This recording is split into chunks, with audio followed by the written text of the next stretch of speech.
N imperial capital Vijayanagara. Class 12 history की second part के 7 number theme जिसके बारे में हम इस वीडियो में देखेंगे। पहले हम विजयनगर की जनरल इंट्रोडक्शन देखते हैं। वैसे तो इंट्रोडक्शन में जो बातें बताई गई है वो वापस क्वेश्चंस में रिपीट होंगी, लेकिन एक जनरल इंट्रोडक्शन के बारे में अगर हम बात करें तो the Vijayanagar empire was establish in 1336, was a significant Hindu empire in South India known for its cultural achievements and military prowess। Vijayanagara empire 1336 में एस्टेब्लिश किया गया था। ये साउथ इंडिया का सबसे सिग्निफिकेंट हिंदू एम्पायर था और ये अपनी कल्चरल अचीवमेंट्स और मिलिट्री प्रोवेस की वजह से जाना जाता था। 17th सेंचुरी में ये डिक्लाइन हो गया था। अगर हम इसकी फाउंडिंग की बात करें तो विजयनगर को 1336 में दो भाइयों के द्वारा एस्टेब्लिश किया गया था जिनका नाम था Harihara first and Bukka Raya first. ये दोनों ही संगमा डायनेस्टी से बिलोंग करते थे और इनके एक गुरु थे जिनकी ब्लेसिंग्स लेकर इन्होंने ये काम शुरू किया था। इनके गुरु का नाम था विद्यारण्य। इन्होंने अपनी कैपिटल विजयनगर नाम के एक सिटी को बनाया था। तो एम्पायर का नाम भी विजयनगर है और इसकी कैपिटल सिटी का नाम भी विजयनगर है। आज अगर आप मॉडर्न डे इंडिया में देखेंगे तो विजयनगर नाम की कोई सिटी एग्जिस्ट नहीं करती। अभी उसका मॉडर्न नेम है हम्पी। आपको कर्नाटका में जो हम्पी नज़र आता है वही हम्पी कभी विजयनगर की कैपिटल हुआ करता था। बाद में ये ट्रेड और कल्चर के लिए काफ़ी जाना गया। People remembered it as Hampi, a name derived from that of the local mother goddess Pampa Devi. Hampi नाम क्यों पड़ा? ये हम्पी नाम पड़ा था पंपा देवी नाम से। पंपा देवी इनकी लोकल मदर गॉडेस हुआ करती थी, यहाँ की देवी, और उनके नाम पर इस जगह का नाम हम्पी पड़ा। यहाँ पर पिक्चर में ये जो एक फ्लैग दिखाया गया है ये विजयनगर का फ्लैग हुआ करता था। अब बात करते हैं इसके एक्सपेंशन की कि इसका विस्तार कैसे हुआ। 16th सेंचुरी में विजयनगर अपने पीक पर था और उस वक्त विजयनगर पे रूल हुआ करता था वहाँ के एक राजा का जिनका नाम था कृष्णदेव राय। उनके रूल के दौरान एम्पायर में सबसे ज़्यादा एक्सपेंशन देखा गया। तकरीबन पूरा साउथ इंडिया, जहाँ पर हम कर्नाटका, आंध्र प्रदेश, तमिलनाडु और गोवा को देखते हैं, वो पूरा इलाका कभी विजयनगर का हुआ करता था। इसका डिक्लाइन कैसे हुआ? ये हुआ था बैटल ऑफ तलीकोटा में। विजयनगर एम्पायर 1565 में पूरी तरीके से उजाड़ दिया गया था। एक बहुत बड़ा युद्ध हुआ था जिसको कहते हैं बैटल ऑफ तलीकोटा। उसमें डेक्कन की सल्तनत ने एक साथ मिलकर इस एम्पायर पर अटैक किया जिसमें विजयनगर हार गया और उसके बाद में धीरे धीरे ये ख़त्म होता चला गया। इसका ग्रेजुअल डिसइंटीग्रेशन हो गया। ऑफिशियली ये 1646 तक लास्ट किया था, लेकिन बैटल ऑफ तलीकोटा के बाद से इसकी पावर तकरीबन ख़त्म हो गई थी। अब हम चैप्टर के क्वेश्चन आंसर स्टार्ट करते हैं। फर्स्ट क्वेश्चन है, who was Colonel Colin Mackenzie, what was his contribution in the discovery of Vijayanagar. आप इस क्वेश्चन को यूँ भी कह सकते हैं, describe how Vijayanagar was first discovered. Vijayanagar की डिस्कवरी का क्रेडिट दिया जाता है एक ब्रिटिश ऑफिशियल को जिनका नाम था कॉलिन मैकेंजी। ये कॉलोनेल यानी कि कर्नल थे ब्रिटिश एम्पायर के, तो इसीलिए इनको हम कॉलोनेल कॉलिन मैकेंजी भी कहते हैं। अब आंसर देखिए, the ruins at Hampi were brought to light in 1800 by an engineer and antiquarian named Colonel Colin Mackenzie. तो पहली ही लाइन में आपको एक आंसर तो मिल गया कि हम्पी के जो रूइंस थे उनको पूरी दुनिया के सामने लाने वाले व्यक्ति का नाम था कॉलोनेल कॉलिन मैकेंजी, जिन्होंने ये काम किया था ईयर 1800 में। ये एक इंजीनियर थे, एंटीक्वेरियन थे, यानी कि पुरानी चीज़ों को स्टडी किया करते थे। अब कॉलिन मैकेंजी का इंट्रोडक्शन देखते हैं। ही वॉज बॉर्न इन 1754। बाद में ये एक इंजीनियर बने, सर्वेयर बने जो सर्वे किया करते थे, और एक कार्टोग्राफर थे। कार्टोग्राफर का मतलब होता है the person who studies maps. जो मैप स्टडी करते हैं, डिज़ाइन करते हैं, उन्हें कार्टोग्राफर कहते हैं। 1815 में इनको इंडिया का फर्स्ट सर्वेयर जनरल नियुक्त किया गया था। तो यहाँ पर एक क्वेश्चन आपका एग्जाम में आ सकता है, who was the first surveyor general of India? तो आंसर होगा कॉलिन मैकेंजी, और वो इस पोस्ट पर अपनी डेथ तक यानी 1821 तक रहे थे। ये इंग्लिश ईस्ट इंडिया कंपनी के एक एम्प्लॉय थे और इन्होंने ही विजयनगर की साइट का पहला सर्वे मैप प्रिपेयर किया था। He conducted his studies based on the memories of priest of the Virupaksha temple and the shrine of Pampa Devi. अब कॉलिन मैकेंजी ने जब विजयनगर की साइट को विजिट किया तो ऑब्वियसली लोग इसे वहाँ भूल चुके थे। लोगों को नहीं मालूम था विजयनगर के बारे में कुछ ज़्यादा। तो इन्होंने वहाँ के जो मंदिर थे, सबसे फेमस मंदिर विजयनगर के जो थे उनका नाम था विरूपाक्षा मंदिर, और एक श्राइन थी जो पंपा देवी के नाम से थी। वहाँ के रहने वाले प्रीस्ट से जाकर कॉलिन मैकेंजी ने मुलाकात करी।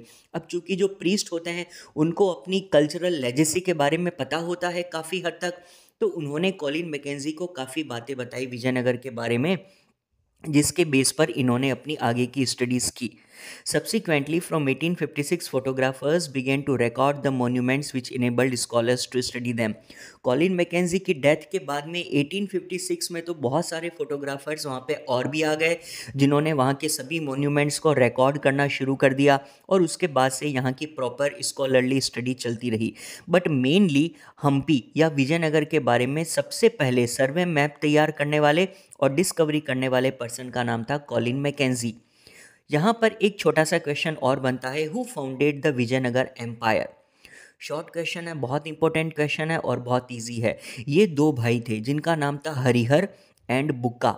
इन्होंने विजयनगर की फाउंडेशन रखी थी 1336 में। कौन सा ईयर था? 1336। ऐसा उन्होंने क्यों किया? इनके एक गुरु थे जिनका नाम था विद्यारण्य। इन्होंने इंस्पायर किया था इस एम्पायर को एस्टेब्लिश करने के लिए। इनके गुरु का नाम आपकी एनसीईआरटी बुक में कहीं पर नहीं आता, लेकिन मैंने आपको नॉलेज के लिए ये चीज़ बता दी है। Next question, who was appointed as the first surveyor general of India. ये हमने ऑलरेडी कवर कर दिया 1850 में, Colonel Colin Mackenzie. Next question, why were British interested in the historical survey of India. ये काफ़ी अच्छी समझने वाली बात है। आखिर ब्रिटिश लोगों को इतना इंटरेस्ट क्यों था इंडिया की हिस्ट्री का सर्वे करने में? वो क्यों इंडिया के सर्वे करवाते थे? इसके पीछे दो बड़े कारण हैं जो बुक में मेंशन किए गए हैं।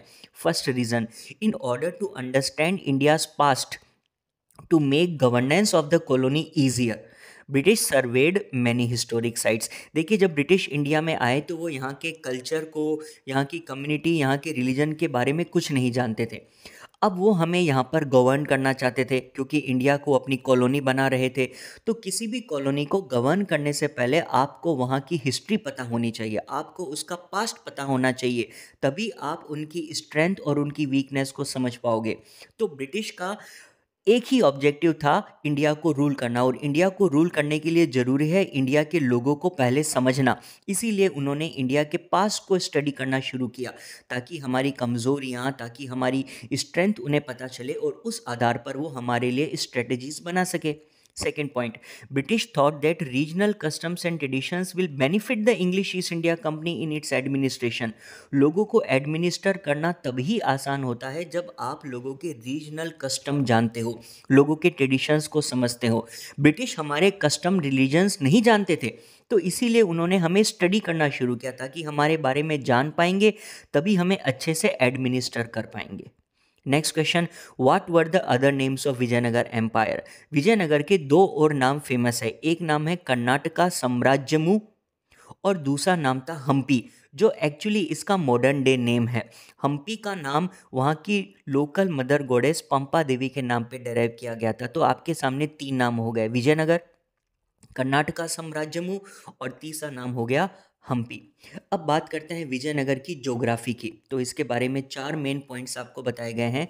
Vijayanagara empire stretched from the river Krishna in the north to the extreme south of peninsula. अगर आप यहाँ पर मैप देखेंगे ना, तो इस मैप में आपको ऊपर की ओर जहाँ पर तुंगभद्रा रिवर और कृष्णा रिवर बहती है ना, वहाँ से एम्पायर की शुरुआत होती है।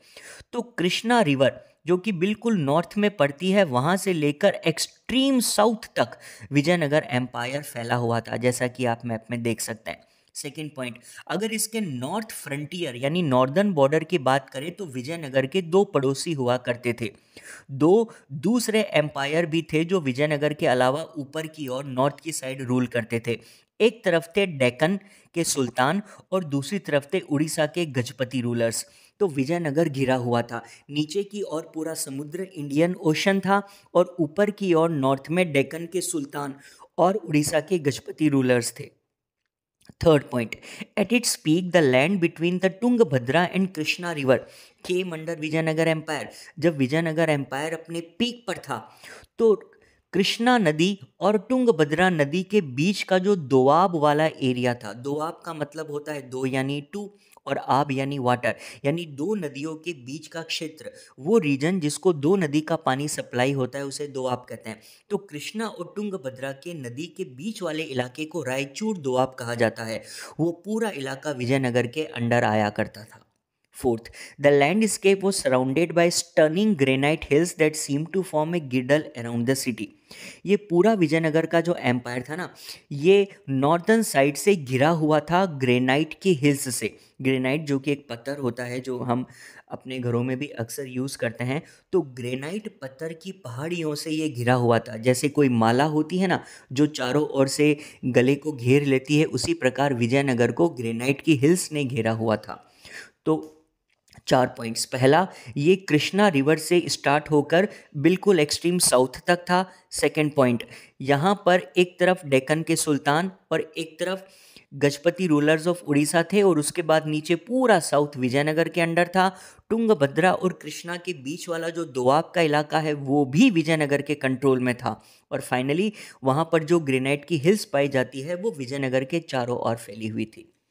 अब बात करते हैं Vijayanagara and its contemporary rulers. जब इंडिया में विजयनगर एम्पायर था तो विजयनगर के अलावा दो और कंटेम्प्रेरी रूलर्स यहाँ पे थे। अब वो क्या थे, इनको हम लोग दो नाम देते हैं, एक है गजपति और एक है अश्वपति। गजपति का मतलब होता है गज यानी हाथी, तो गजपति का मतलब हुआ लॉर्ड ऑफ एलिफेंट्स। जो उड़ीसा में उस वक्त रूलिंग लीनिएज था, उड़ीसा के जो उस वक्त राजा हुआ करते थे वो अपने आप को गजपति कहते थे। 15th सेंचुरी की बात है। सेकंड है अश्वपति। अश्व का मतलब होता है हॉर्स, तो अश्वपति का मतलब हो गया लॉर्ड ऑफ हॉर्सेस। डेक्कन के सुल्तान अपने आप को अश्वपति कहा करते थे। जब उड़ीसा के रूलर्स ने अपने आप को गजपति कहा, डेक्कन के सुल्तानों ने अपने आप को अश्वपति कहा, तो विजयनगर के शासकों ने भी अपने आप को एक नाम दिया और वो था नरपति। नर का मतलब मैन। तो उड़ीसा के गजपति के और डेक्कन के अश्वपति के खिलाफ विजयनगर के शासक अपने आप को नरपति कहते थे, यानी कि लॉर्ड ऑफ मैन। तो आपके पास में तीन नाम हो गए, गजपति, अश्वपति और नरपति। अब अगला क्वेश्चन है, write a short note on the trading system in Vijayanagara empire. Vijayanagara empire अपनी ट्रेडिंग के लिए जाना जाता था, अपनी प्रॉस्पेरिटी के लिए जाना जाता था। यहाँ पर बड़े बड़े मार्केट्स थे, उसके ऊपर एक शॉर्ट नोट लिखते हैं। तो देखिए, trading in horses and high value exotic goods was quite popular in Vijayanagara empire. हमने पहली ही लाइन में ये चीज़ क्लियर कर दी कि विजयनगर में दो चीज़ों के बारे में सबसे ज़्यादा ट्रेडिंग होती है। एक तो थे हॉर्सेस, घोड़ों की ट्रेडिंग होती थी, और एक हाई वैल्यू के एग्जॉटिक गुड्स। एग्जॉटिक का मतलब होता है जो आपकी खुद की कंट्री में नेटिव नहीं पाए जाते, बल्कि बाहर दूसरे देशों से हमें लाकर यहाँ पे यूज़ लेने पड़ते हैं, उन्हें एग्जॉटिक गुड्स कहते हैं, फॉरेन गुड्स कह सकते हो आप। तो हॉर्सेस और हाई वैल्यू के एग्जॉटिक गुड्स की ट्रेडिंग विजयनगर में काफ़ी पॉपुलर थी। अब सबसे पहले हम लोग पढ़ते हैं ट्रेडिंग ऑफ हॉर्सेस के बारे में। तो ऐसा कहा जाता है कि cavalry was very important part of warfare during this period. उस जमाने में जब भी युद्ध होते थे तो युद्ध में सबसे ज़्यादा कैवलरी इंपॉर्टेंट होती थी। कैवलरी का मतलब होता है घुड़सवार सैनिक। तो घुड़सवार सैनिकों को घोड़ों की ज़रूरत पड़ेगी, यानी जिस राजा के पास में इफेक्टिव कैवलरी होगी वो राजा की जीतने के चांसेस ज़्यादा होंगे। अब घोड़े यहाँ पर बहुत ज़्यादा नहीं पाए जाते थे, तो इसीलिए विजयनगर और दूसरे आसपास के जो रूलर्स थे वो घोड़ों को इंपोर्ट करते थे। कहाँ से? दो जगहों से, एक तो अरेबिया से और एक सेंट्रल एशिया से। तो आपने सुना भी होगा अरबी घोड़े, क्यों? क्योंकि अरेबिया से उनको लाकर इंडिया में बेचा जाता था। तो अरेबियन और सेंट्रल एशियन घोड़ों की इंडिया में काफ़ी डिमांड थी, क्योंकि युद्ध में उनका बहुत प्रयोग किया जाता था। Second point, this trade was initially controlled by Arab merchants. अब अरबी घोड़ों को यहाँ पर विजयनगर में लाकर कौन बेचेगा? Arab merchants. तो पहले केवल अरेबियंस के हाथ में घोड़ों की ट्रेडिंग थी, लेकिन बाद में धीरे धीरे इंडिया के काफ़ी सारे लोकल मर्चेंट्स भी इस बिजनेस में उतर आए और उन्होंने भी हॉर्स ट्रेडिंग का काम शुरू कर दिया। इन लोगों को आगे जाकर कहा गया कुदराई चेट्टीज़। जो शेट्टी का मतलब बेसिकली हो गया मर्चेंट्स और कुदराई का मतलब होता है हॉर्स। तो कुदराई चेट्टीज उन लोगों को कहा जाता था जो घोड़ों की ट्रेडिंग में इन्वॉल्व्ड थे, यानी हॉर्स मर्चेंट्स। यही चेट्टी आगे जाकर एक वर्ड बन गया शेट्टी, जो कई लोगों का सरनेम भी होता है। अब सेकंड बात करते हैं विजयनगर एम्पायर के मार्केट्स की। Markets in the Vijayanagar Empire were known for its spices, textiles and other precious stones. पहले हमने ट्रेडिंग के बारे में पढ़ा, वो ट्रेडिंग जो बाहर दूसरे देशों से विजयनगर में होती थी, वो ट्रेडिंग है। तो वहाँ पर हमने घोड़ों की बात करी। अब हम बात कर रहे हैं मार्केट की, तो मार्केट में और क्या क्या चीज़ें बिकती है लोकल पॉपुलेशन के लिए? तो आंसर होगा विजयनगर के मार्केट्स में स्पाइसेस यानी मसाले, टेक्सटाइल्स और कई प्रकार के प्रीशियस स्टोन्स की मंडियां लगा करती थी। ट्रेड तो वहाँ का स्टेटस सिंबल था। क्यों? क्योंकि वहाँ पे बहुत वेल्दी पॉपुलेशन रहा करती थी, उनके पास में बहुत पैसा था। जहाँ लोगों के पास में ज़्यादा पैसा होता है वहाँ पर डिमांड होती है हाई वैल्यू एग्जॉटिक गुड्स की। तो इस वजह से विजयनगर की पॉपुलेशन बड़े महंगे एग्जॉटिक गुड्स डिमांड करती थी, जैसे कि प्रीशियस स्टोन या ज्वेलरी। तो बाहर के देशों से, दूसरे इलाकों से यहाँ पर ये सामान लाकर बाज़ारों में बेचा जाता था। इनका रेवेन्यू मेनली ट्रेड से आता था। ट्रेड से ही विजयनगर ने इतने पैसे कमाए, व्यापार से इतने पैसे कमाए, इसीलिए विजयनगर इतना फेमस हुआ आगे जाकर। Next question, dynasties to rule Vijayanagara. अब तक विजयनगर पर 4 बड़ी डायनेस्टीज ने रूल किया था। पहली डायनेस्टी थी Sangama dynasty, the first dynasty of the Vijayanagar empire. अब हमने बोला कि हरिहर और बुक्का इसके फाउंडर थे, तो ऑब्वियसली हरिहर और बुक्का कौन सी डायनेस्टी से बिलोंग करेंगे? संगमा डायनेस्टी से। संगमा डायनेस्टी ने 1485 तक विजयनगर पर रूल किया। फिर उनको हटाकर उनकी जगह पर आए Saluva dynasty. Saluva dynasty actually Raya dynasty नहीं थी, यानी राजा महाराजा नहीं हुआ करते थे, ये तो मिलिट्री कमांडर्स थे। लेकिन इन्होंने वहाँ के किंग्स को रिमूव करके अपना शासन एस्टेब्लिश कर दिया और शुरुआत हो गई सलुवा डायनेस्टी की। ये 1503 तक पावर में रहे। फिर सलुवा डायनेस्टी को रिमूव करके तीसरी डायनेस्टी आई जिसका नाम था Tuluva dynasty.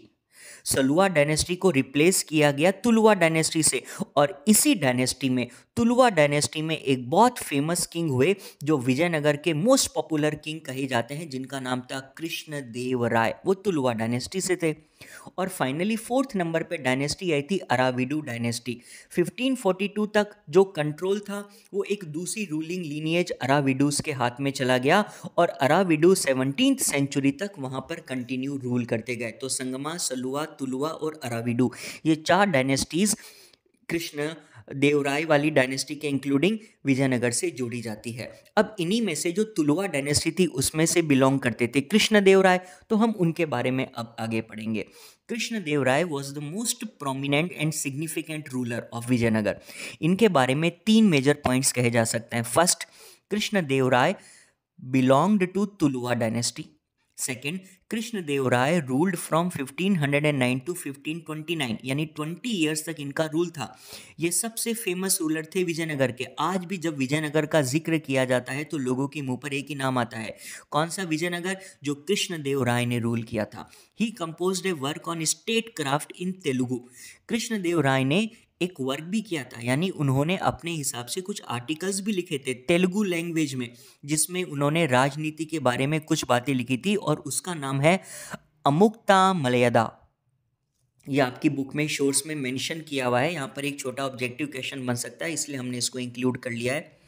Third point, a beautiful statue of Krishnadevaraya is placed on the gopuram of the temple of Chidambaram, Tamil Nadu.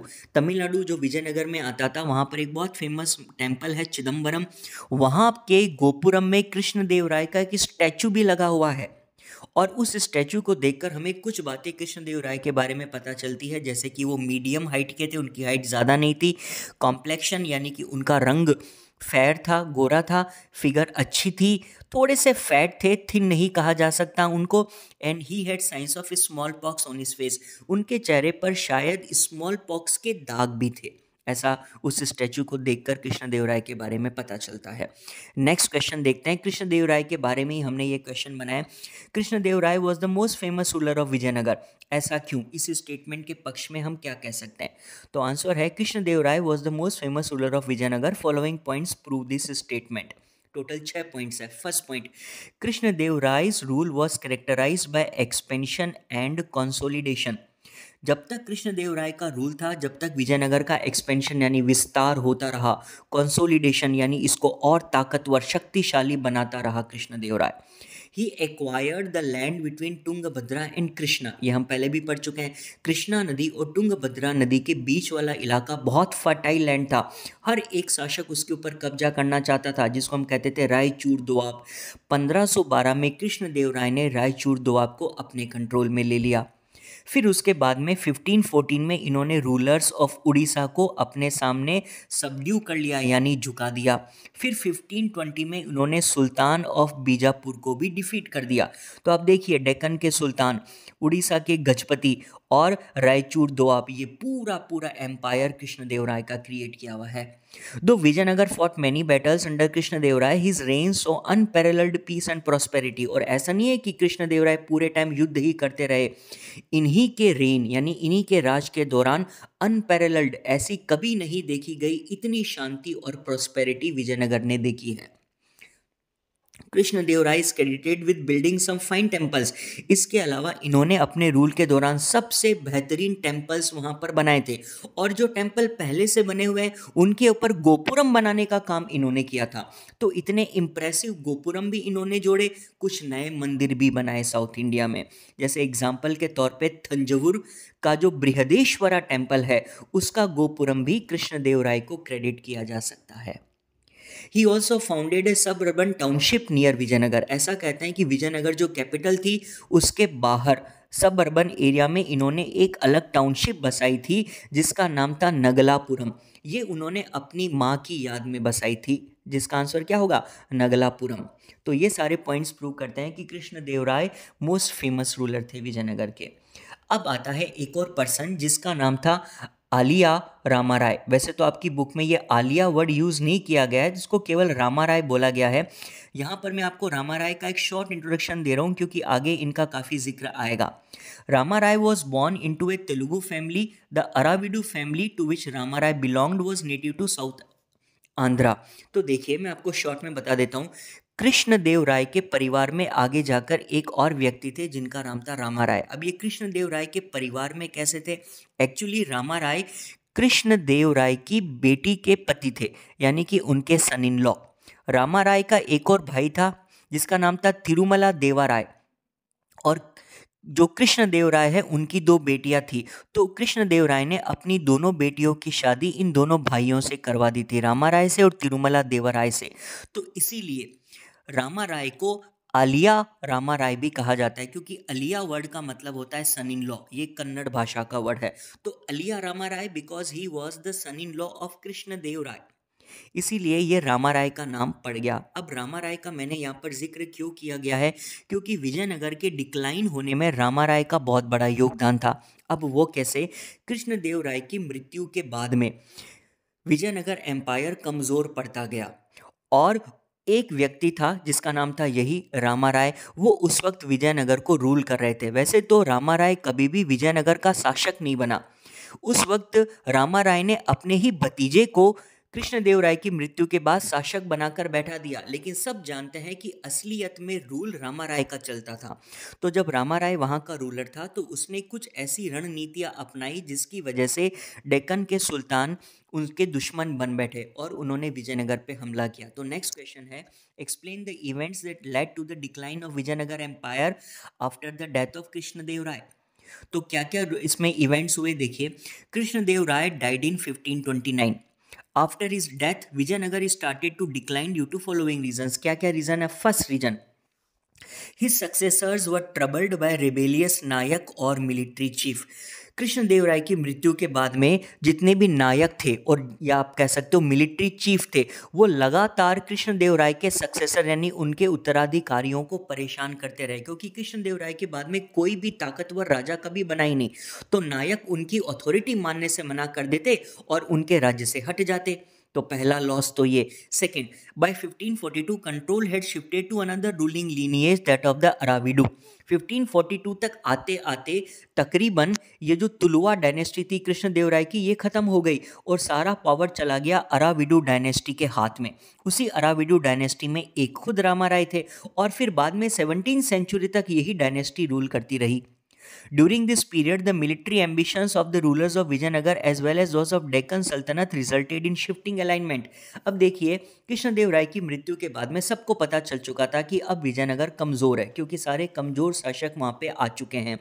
तो ऐसे में डेक्कन की जो सल्तनत थी और उड़ीसा के जो गजपति थे, वो भी लगातार इसी ताक में बैठे थे कि कब विजयनगर की कमज़ोरी देखकर उस पर अटैक कर दिया जाए। इस वजह से शिफ्टिंग अलाइनमेंट, अक्सर अलाइनमेंट शिफ्ट होते रहते थे, कभी कोई किसी के साथ में मिल रहा है, कभी कोई किसी के साथ में दोस्ती बना रहा है, कभी कोई किसी के साथ कोऑर्डिनेशन कर रहा है, यानी सब इसी ताक में थे कि कब विजयनगर को हरा दिया जाए।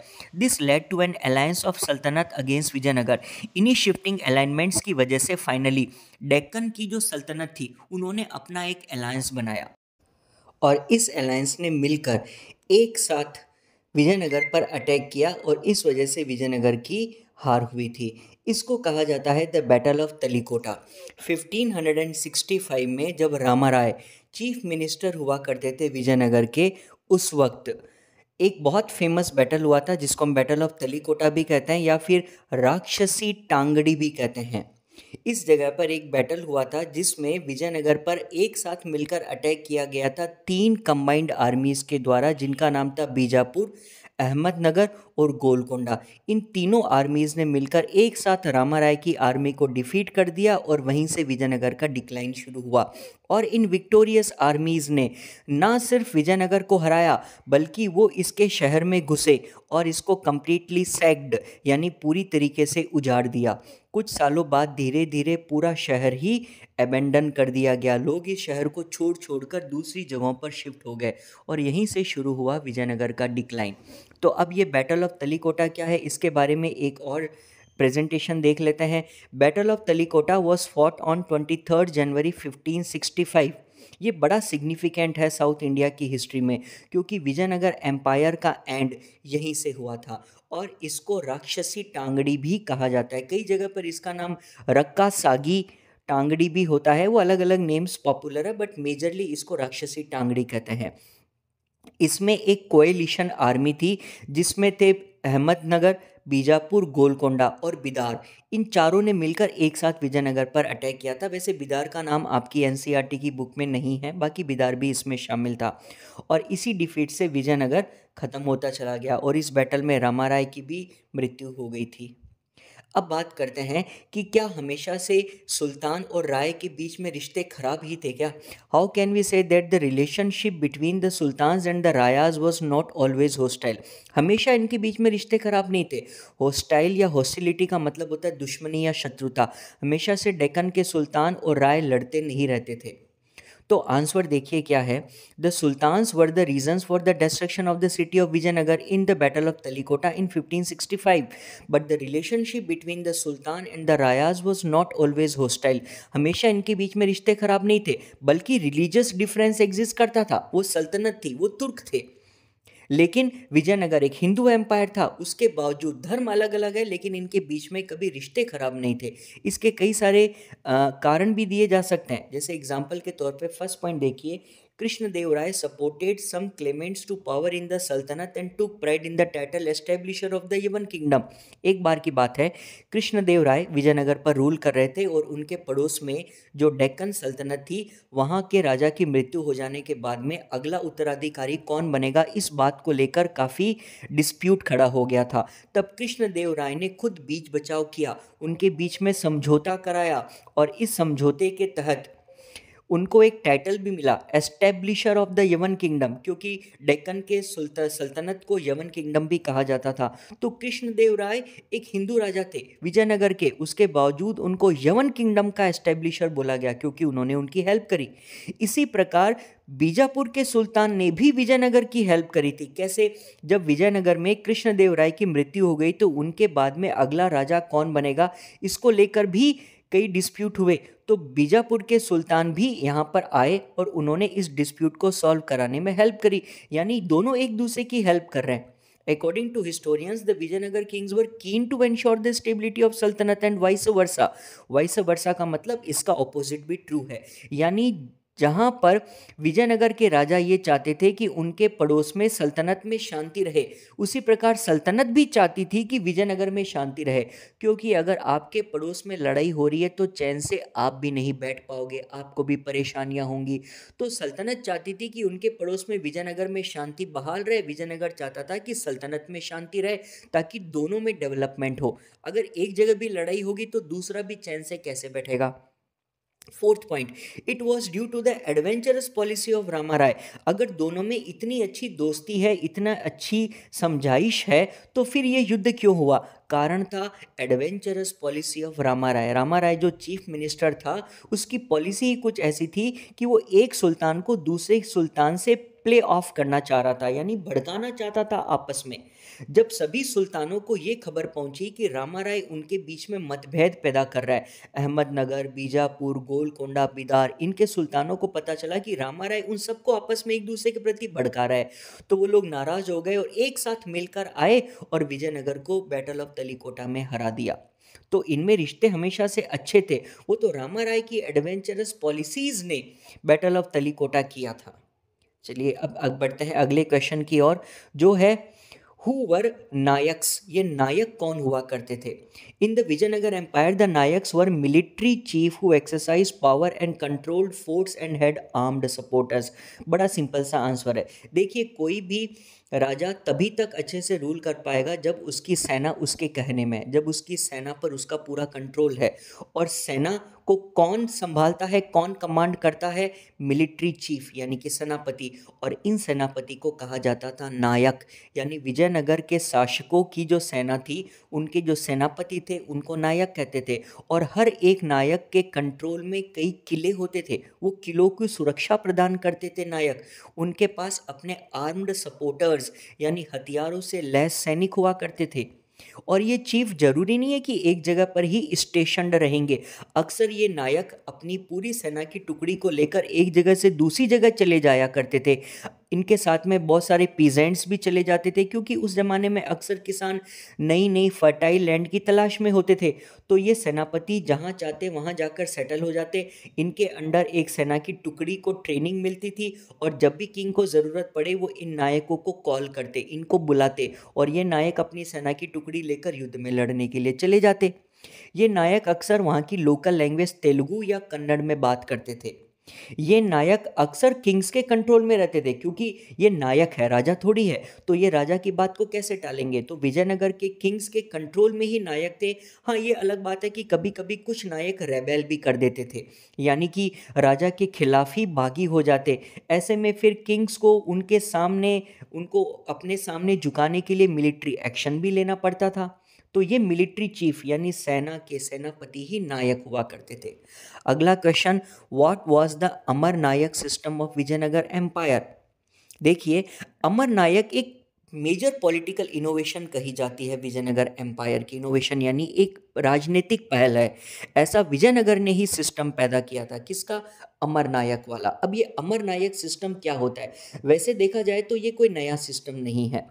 कहते हैं कि उस वक्त जो दिल्ली सल्तनत थी, वहाँ पर एक सिस्टम चला करता था, इक्ता सिस्टम। उसी सिस्टम से मिलता जुलता सिस्टम विजयनगर में अमर नायक सिस्टम बना।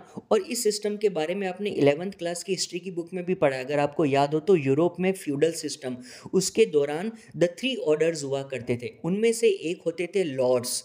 ये लॉर्ड्स मोनार्क के लिए काम करते थे। ये लॉर्ड्स अपनी एक पूरी सेना की टुकड़ी को ट्रेन करके तैयार रखते थे। बिल्कुल वैसा ही सिस्टम अमर नायक सिस्टम होता है। अब देखो अमर नायक सिस्टम बेसिकली क्या है। First point, the amara nayakas were military commander. कौन थे अमर नायक? नायक ही तो थे। नायक कौन होता है? मिलिट्री कमांडर, सेनापति। अब इनको अमर नायक कब बोलेंगे? कभी कभी ये किंग्स क्या करते थे, इतने बड़े राज्य को अकेले तो रूल कर नहीं पाते, तो ये अपने पूरे किंगडम को प्रोविंसेस में, प्रांतों में बांट देते, और हर एक प्रांत की जिम्मेदारी एक नायक को सौंप देते। उस नायक को कहते थे कि तुम उस टेरिटरी में जाओ, वहाँ जाकर वहीं पर रहो। वहाँ के जितने भी पीजेंट्स, ट्रेडर्स या क्राफ्ट्समैन हैं, उनसे टैक्स कलेक्ट करने की, ड्यूज़ कलेक्ट करने की जिम्मेदारी तुम्हारी है। ये पूरी टेरिटरी की जिम्मेदारी मैं तुम्हें दे रहा हूँ। और ये नायक बन जाता था अमर नायक। यानी जब किसी मिलिट्री कमांडर को अपनी खुद की टेरिटरी दे दी जाती थी रूल करने के लिए, तो वो नायक बन जाता था अमर नायक। ऐसा करने से ना राज्य का एडमिनिस्ट्रेशन ईजी हो जाता था। अब ये जो अमर नायक है, ये उस टेरिटरी में जाकर अपना एक छोटा मोटा किला बनाकर वहीं रहते थे और वहाँ के किसानों से, ट्रेडर से टैक्स वसूल किया करते थे। अब इस टैक्स के पैसे का वो क्या करते, जो रेवेन्यू कलेक्ट हुआ उसका क्या किया जाता था, तो ये इस रेवेन्यू का कुछ हिस्सा अपने पर्सनल यूज़ के लिए रख लेते, अपने खर्चे के लिए। इसके अलावा इन लोगों को एक स्टिपुलेटेड कॉन्टिजेंट, स्टिपुलेटेड यानी पहले से तय की गई सेना की टुकड़ी भी रखनी पड़ती थी। इनको ना एक टारगेट दिया जाता था राजा के द्वारा कि आपको इतने हॉर्स और एलिफेंट को हमेशा ट्रेंड करके तैयार रखना है युद्ध के लिए। तो इतने हॉर्स और एलिफेंट को ट्रेन करने के लिए तो पैसा चाहिए, खर्चा तो लगता है। तो ये अमर नायक उसी टैक्स का कुछ हिस्सा इस स्टिपुलेटेड कॉन्टिजेंट को मेंटेन करने के लिए अपने पास में रख लिया करते थे। और कुछ रेवेन्यू का हिस्सा वहाँ के टेम्पल्स के मेंटेनेंस के लिए, इरिगेशन, कुएं खुदवाने के लिए, नहरों के लिए भी रख लिया करते थे। तो ऐसे करके जो भी पैसा कलेक्ट होता है उसका काफ़ी हिस्सा ये अपने लिए रख लेते और बाकी बचा हुआ हिस्सा ट्रिब्यूट के तौर पर किंग के अकाउंट्स में, खातों में भेज दिया जाता था।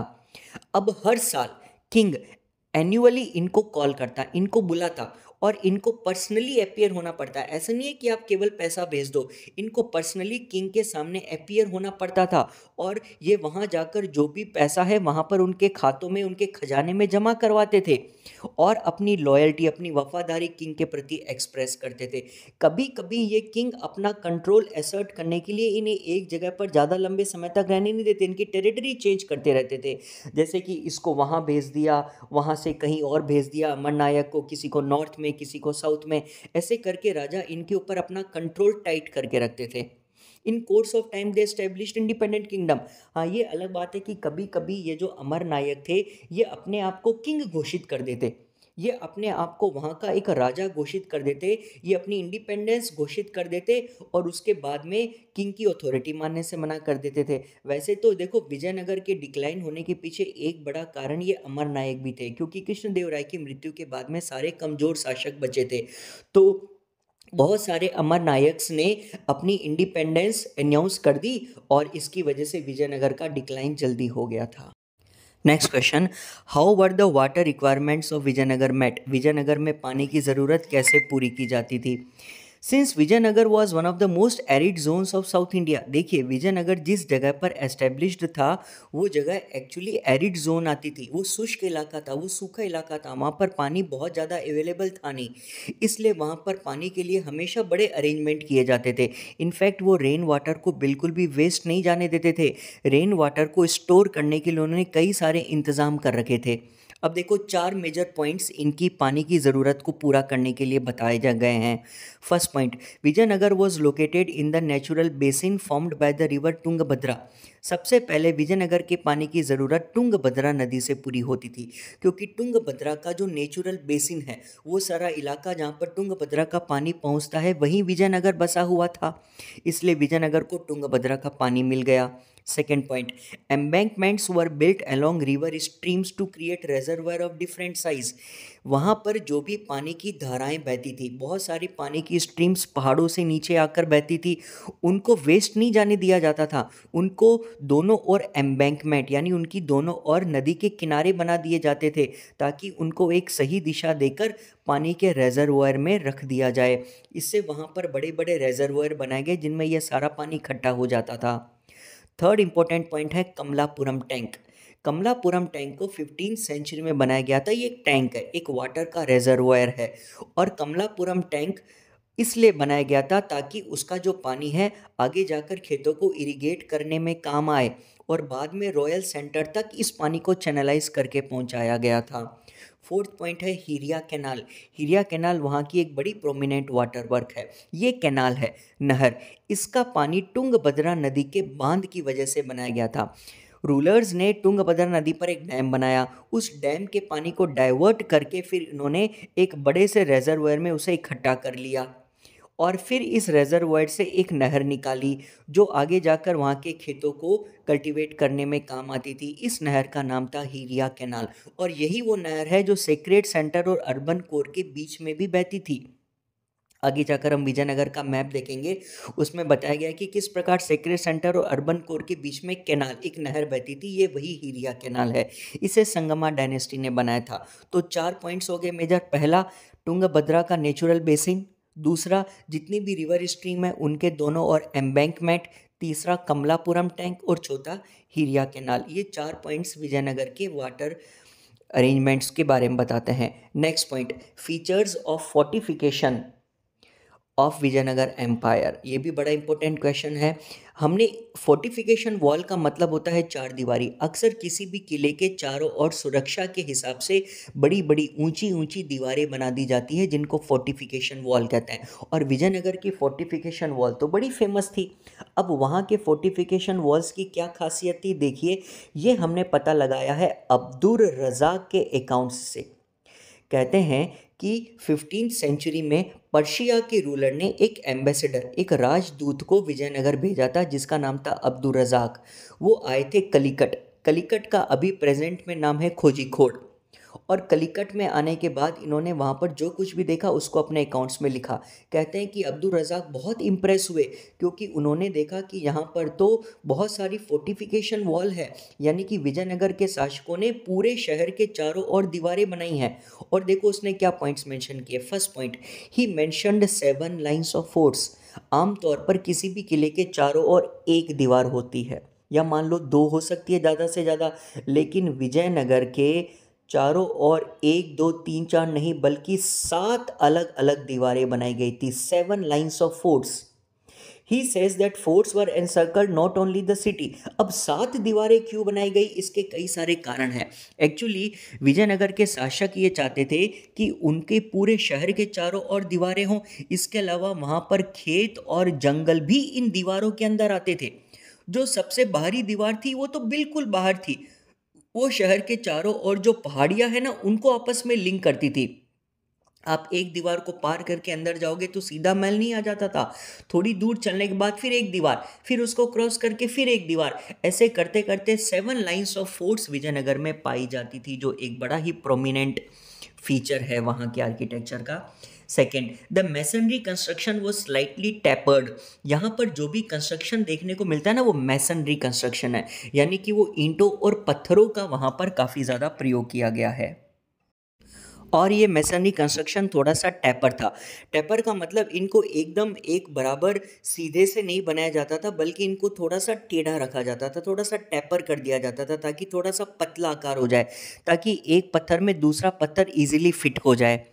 थर्ड पॉइंट, नो मोटार और cementing agent was employed anywhere in the construction. Construction में कहीं पर भी दो पत्थरों को या ईंटों को जोड़ने के लिए मोटार, यानी कि जो मसाला होता है ना, बजरी पानी रेत को मिलाकर जो बनाया जाता है, ऐसा कोई भी मसाला इस्तेमाल नहीं किया गया था, ना ही कहीं पर सीमेंट का प्रयोग किया गया है। तो ये पत्थर आपस में एक दूसरे से जुड़े हुए कैसे रहे? एक्चुअली स्टोन ब्लॉक्स वर वेज शेप्ड, उनको वेज शेप में बनाया गया था। वेज शेप का मतलब होता है एक विशेष प्रकार की शेप होती है पत्थरों की, जैसे वी आकार होता है ना वैसे। इससे क्या होता है कि दो पत्थर आपस में एक दूसरे में इजीली फिट हो जाते हैं, जिससे आपकी सीमेंट की ज़रूरत ही नहीं है। वो पत्थर की शेप ही कुछ ऐसे होती है कि एक पत्थर दूसरे पत्थर में जाकर जुड़ जाता है और अटक जाता है, जिसकी वजह से वो अपनी जगह से वैसे भी नहीं हिलते। इसके अलावा जो inner portion of walls was of earth packed with rubble. इसके अलावा जो दीवार के अंदरूनी हिस्से थे, यानी दो दीवारें हैं ना, उन दोनों दीवारों को भी बीच में खाली नहीं रखा, वहाँ पर अर्थ पैक कर दिया, यानी वहाँ पर मिट्टी कंकड़ पत्थर से उसको भर दिया, जिससे उसको और मजबूती मिल जाए। और उन्होंने वहाँ पर स्क्वायर और रेक्टेंगुलर बैशंस भी बना दिए। बैशन का बेसिकली मतलब होता है एक सीधी चलती हुई दीवार में आप एक स्क्वायर या फिर रेक्टेंगुलर शेप डाल देते हैं। देखिए जैसे मैंने यहाँ पर आपको इमेज में बताया गया ना, इस प्रकार से बैशंस बना दिए जाते थे ताकि आप इन बैशंस में जाकर वहाँ पर थोड़ा सा अपने पैर वहाँ पे ले जाकर फिर आसपास के इलाके का भी निरीक्षण कर सको। तो यहाँ पर ऐसे स्क्वायर और रेक्टेंगुलर बैशंस भी देखने को मिलते हैं। The most important feature of the Vijayanagara fortification walls is incorporation of agricultural tracts. अक्सर यहाँ के रूलर्स जानते थे कि कभी भी उनका सीज हो सकता है। सीज का मतलब कोई भी किले की घेराबंदी करके बैठ सकता है। तो ये लोग चाहते थे कि घेराबंदी करने के केस में हम अंदर की ओर पैक हो जाएंगे। मैं अगले क्वेश्चन में आपको इसका मीनिंग समझाऊंगा। तो ऐसे में वो लोग क्या करते थे कि इन फोर्टिफिकेशन वॉल्स के अंदर ही पूरे के पूरे खेत रख लेते थे, ताकि अगर कोई इन्हें बाहर से घेराबंदी करके भी बैठ जाए तो अंदर इनको खाने की कोई समस्या ना हो। तो इस वजह से विजयनगर में फोर्टिफिकेशन की कई सारी वॉल्स एग्जिस्ट करती थी। और फाइनली अब्दुल रजाक ने कहा कि फर्स्ट, सेकंड और थर्ड वॉल के बीच में पूरे के पूरे खेत, गार्डन और घर भी बसे हुए हैं। आमतौर पर किले के बाहर दीवार, दीवार के बाहर आम लोगों के घर शुरू हो जाते हैं, लेकिन विजयनगर में दीवारों के बाद में खेत आते हैं, जंगल, गार्डन और लोगों के घर आते हैं। इसीलिए विजयनगर को तकरीबन जीतना असंभव ही था, क्योंकि फोर्टिफिकेशन वॉल्स की वजह से ये बड़ा स्ट्रांग हो चुका था। अब हम अगली स्लाइड में वो सीज वाली बात को समझेंगे। नेक्स्ट क्वेश्चन कहता है, why were the agricultural lands incorporated with in the fortified area. यानी विजयनगर के रूलर्स ने फोर्टिफिकेशन वॉल्स के अंदर एग्रीकल्चरल लैंड को इनकॉर्पोरेट यानी कि शामिल क्यों किया था। अब इसका आंसर है, during the medieval period the major objective of the siege was to starve the defenders into submission. यानी मिडिवल एरा के अंदर, मध्यकालीन युग में अक्सर सीज यानी कि किले की घेराबंदी कर दी जाती थी। जिस आर्मी को अटैक करना होता था वो अटैक करने के बजाय उसके किले को चारों ओर से घेर कर बाहर बैठ जाते थे, क्योंकि उनका ऑब्जेक्टिव यानी लक्ष्य ये था कि जो भी डिफेंडर है यानी जो अपनी रक्षा करने के लिए किले के अंदर छुप गए हैं उनको सबमिशन किया जाए, उनको अपने सामने झुकाया जाए। कैसे? उनको स्टार्व करके। यानी कि अगर आप किले के अंदर घुस गए और आपने किले के गेट बंद कर लिए तो बाहर से जो अटैकर है वो आपकी घेराबंदी करके बाहर बैठ जाएंगे। अब जो डिफेंडर है वो किले के अंदर बंद है, उन लोगों के पास में जितनी ग्रेनरीज है यानी जितना भी अनाज है गोदाम में वो तो कंज्यूम कर लेंगे कुछ दिन या कुछ महीनों तक, लेकिन जब खाना खत्म हो जाएगा तो भूख से मरने लगेंगे और उनको अपने आप बाहर आकर सरेंडर करना पड़ेगा। क्यों? क्योंकि ये सीज कई बार महीनों तक चलती थी और कभी कभी सालों तक चल जाती थी। Rulers were ready to face it with proper arrangements by building large granaries. अब वैसे तो वो रूलर्स जो किले के अंदर छुपे हुए हैं उन लोगों ने अपने यहाँ अंदर ग्रेनरीज बना रखी थी, अनाज के गोदाम बना रखे थे फोर्टिफाइड एरियाज में। लेकिन विजयनगर के रूलर्स ने तो इससे भी ज़्यादा एलेबोरेट और एक्सपेंसिव तकनीक अपनाई। उन्होंने क्या किया, उन्होंने पूरे के पूरे खेतों को, एग्रीकल्चरल बेल्ट को ही फोर्टिफिकेशन वॉल के अंदर ले लिया। इसी वजह से 7 लाइंस ऑफ फोर्टिफिकेशन वॉल बन गई। अब अगर मान लीजिए कि उनके ऊपर कोई अटैक करे तो वो सब किले के अंदर घुस जाएंगे और किले के गेट बंद कर देंगे। अब बाहर से अटैक करने वाला व्यक्ति उनका सीज करके घेराबंदी करके बाहर बैठा रहेगा, लेकिन वो किले के गेट ही नहीं खोलेंगे। अब बाहर वाला व्यक्ति तो ये सोचेगा, अटैक करने वाली आर्मी ये सोचेगी कि जब उनका खाना खत्म होगा अनाज के गोदामों का वो अपने आप बाहर आ जाएंगे, लेकिन वो कभी बाहर ही नहीं आएंगे क्योंकि उनके पास में एग्रीकल्चरल बेल्ट है, पूरे पूरे खेत हैं अंदर की ओर, तो वो उन खेतों में लगातार कुछ ना कुछ उगाते जाएंगे और उनका काम चलता जाएगा। तो इसीलिए मिडिवल पीरियड में जो सीज होते थे उनसे बचने के लिए विजयनगर के रूलर्स ने पूरे के पूरे खेत ही फोर्टिफिकेशन वॉल के अंदर शामिल कर लिए थे। Next question, how can we say that the rulers of Vijayanagara drew on different traditions to create an imperial culture. Vijayanagara के शासकों ने अपना इंपीरियल कल्चर बनाया, लेकिन उन्होंने इस कल्चर को बनाने के लिए डिफरेंट ट्रेडिशंस को बोरो किया। ऐसा नहीं है कि केवल अपना खुद का अलग कल्चर है, इन्होंने इस्लामिक कल्चर से भी कई चीज़ें बोरो करी। तो देखो आंसर कहता है, we can say that the rulers of Vijayanagar drew on different traditions to create imperial culture because of two major features in the architecture। हम विजयनगर के राजाओं का आर्किटेक्चर अगर देखें तो उससे ये बात क्लियरली पता चलती है कि उन्होंने दूसरे ट्रेडिशंस को बोरो किया था। सबसे पहले बात करेंगे इंडो इस्लामिक गेटवेज की। तो यहाँ पर आपको पिक्चर में ये जो गेट बने हुए दिख रहे हैं ना, इन गेट को अगर आप ध्यान से देखोगे तो इनमें एक बड़ी अजीब बात है, एक स्ट्रेंज पॉइंट है, और वो क्या है, ये गेट नीचे से यानी अंदर की ओर से तो आर्क शेप है, जो हिंदू ट्रेडिशंस में होते हैं, इंडियन ट्रेडिशन में होते हैं, लेकिन इस गेट के ऊपर वाला जो हिस्सा है ना वो डोम शेप है, ऐसा इस्लामिक कल्चर में पाया जाता है। तो विजयनगर के रूलर्स ने गेट बनाए, लेकिन वो गेट अंदर से आर्क शेप है और ऊपर से डोम शेप है। तो हिस्टोरियंस ने इस प्रकार के गेट को नाम दिया इंडो इस्लामिक गेटवेज। ये विजयनगर में एंटर होने के लिए थे। आप फोर्टिफिकेशन वॉल से अंदर जाते हो ना, तो आपको ऐसे गेट से होकर गुजरना होता था। तो इससे हमें ये पता चलता है कि ये इंडो इस्लामिक गेटवेज है। और इस्लामिक ये उन्होंने ट्रेडिशन कहाँ से बोरो किया होगा? अपने पड़ोस वाले तुर्किश सुल्तान से, क्योंकि उनके यहाँ पर डोम शेप गेट बनते थे। तो इंडो इस्लामिक गेटवेज का होना ये बताता है कि विजयनगर के रूलर्स इस्लामिक ट्रेडिशंस को भी बोरो करते हैं। और दूसरी चीज़ है विट्ठला टेम्पल। अब विट्ठल टेम्पल क्या है? विजयनगर में एक मंदिर है जिसका नाम है विट्ठल टेम्पल। अब विट्ठल क्या है? A form of Vishnu generally worshipped in Maharashtra. ये विष्णु का ही एक रूप है जिन्हें विट्ठल कहते हैं, लेकिन विट्ठल नाम तो महाराष्ट्र में ज़्यादा प्रचलित है। महाराष्ट्र में विष्णु को विट्ठल नाम से बुलाया जाता है। तो विजयनगर में अगर आप विष्णु का एक मंदिर बनाओ और उसे विट्ठल टेम्पल नाम दो, तो इसका मतलब आप महाराष्ट्र का ट्रेडिशन फॉलो कर रहे हो। इससे हमें ये पता चलता है कि विजयनगर में महाराष्ट्र के यानी डेक्कन के ट्रेडिशंस को भी फॉलो किया गया था। तो इंडो इस्लामिक गेटवे और विट्ठल टेम्पल इस बात का एविडेंस है कि यहाँ के इंपीरियल कल्चर में दूसरे ट्रेडिशंस भी शामिल थे। अब हम नेक्स्ट आते हैं द कैपिटल ऑफ विजयनगर पे। विजयनगर की कैपिटल का यहाँ पर एक मैप दिया गया है, जैसा कि आपकी बुक में भी बताया है। आप यहाँ पर क्लियरली देख सकते हो कि विजयनगर की कैपिटल को 3 भागों में बांटा जा सकता है। सबसे पहले है सेक्रेड सेंटर, जो रेड बॉक्स में नज़र आ रहा है। इस इलाके को सेक्रेड सेंटर कहा जाता था। ये वो इलाका है जो सेक्रेड यानी धर्म से जुड़ा है, जहाँ पर ज़्यादातर मंदिर हुआ करते थे। दूसरा इलाका है रॉयल सेंटर, ये वो जगह है जहाँ पर रॉयल फैमिली रहती थी। और तीसरा इलाका है अर्बन कोर, ये अर्बन एरिया है जहाँ पर बाकी पॉपुलेशन रहा करती थी। ऑब्वियसली बाकी पॉपुलेशन ज़्यादा है, इसलिए अर्बन कोर का एरिया भी बड़ा है। अब आगे वाले चैप्टर में हम इन तीनों के बारे में डिटेल्स पढ़ेंगे। सबसे पहले हम लोग बात करते हैं अर्बन कोर की, यानी जहाँ पर आम पॉपुलेशन रहती थी। इसके बारे में आप देखो, मैंने एक इम्पोर्टेंट नोट बनाकर बताया है। When we move along roads we reach the urban core. जब आप विजयनगर की फोर्टिफिकेशन वॉल्स के अंदर एंटर होते हो इंडो इस्लामिक गेटवे से, तो फिर अर्बन कोर का इलाका पहले आया करता था। और इसमें क्या क्या खासियत थी, क्या विशेषताएं थी, क्या फीचर्स थे, वो देखिए। पहला feature, there is little archaeological evidence of the houses of ordinary people. यहाँ पर सामान्य लोगों के घर का कोई खास एविडेंस मिला नहीं, यानी यहाँ पर जितने भी हमें घर मिले पुराने टूटी फूटी हालत में थे, वो शायद ऑर्डिनरी पीपल को तो बिलोंग नहीं करते थे। Archaeologists have found the Chinese porcelain in some areas of the urban core like the northeastern corner.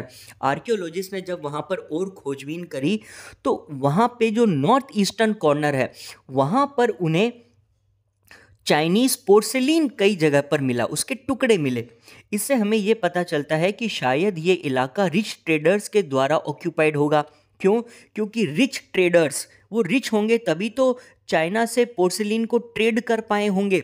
Chinese porcelain का विजयनगर में मिलना इस बात का सबूत है कि वहाँ के लोग काफ़ी रिच थे और ट्रेडिंग करते थे, कि उन्होंने चाइना से पोर्सिलिन मंगवाया और वो इनके इलाकों में अभी तक मिल रहा है। Third point, there were also the Muslim residential quarter. इसके अलावा हमें अर्बन कोर में कई जगह पर मुस्लिम पॉपुलेशन के रहने के सबूत भी मिले हैं, रेजिडेंशियल क्वार्टर्स मिले हैं। हमें ये कैसे पता चला? क्योंकि हमें वहाँ पर एक्सकवेशन के दौरान टूम्स और मॉस्क मिले, यानी वहाँ पे टूम यानी मकबरे थे और मॉस्क यानी कि मस्जिद मिली है। अब वैसे देखा जाए तो ये टूम और मॉस्क दिखने में मंदिरों की तरह दिख रहे थे, क्योंकि इनको बनाने का जो आर्किटेक्चर था ना वो रिसेंबल करता था। वो किसकी तरह नज़र आता था?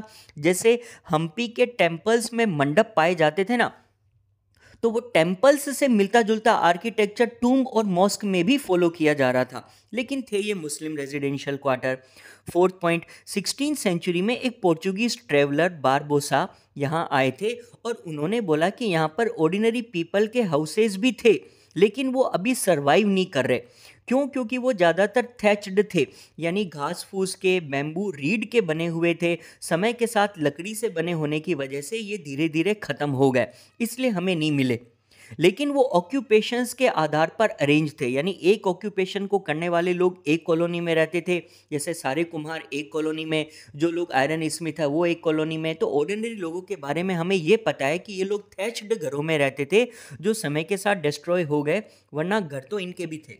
फिफ्थ पॉइंट, पूरा का पूरा जो एरिया है इसमें हमें बहुत सारी श्राइन्स और स्मॉल टेम्पल्स मिले।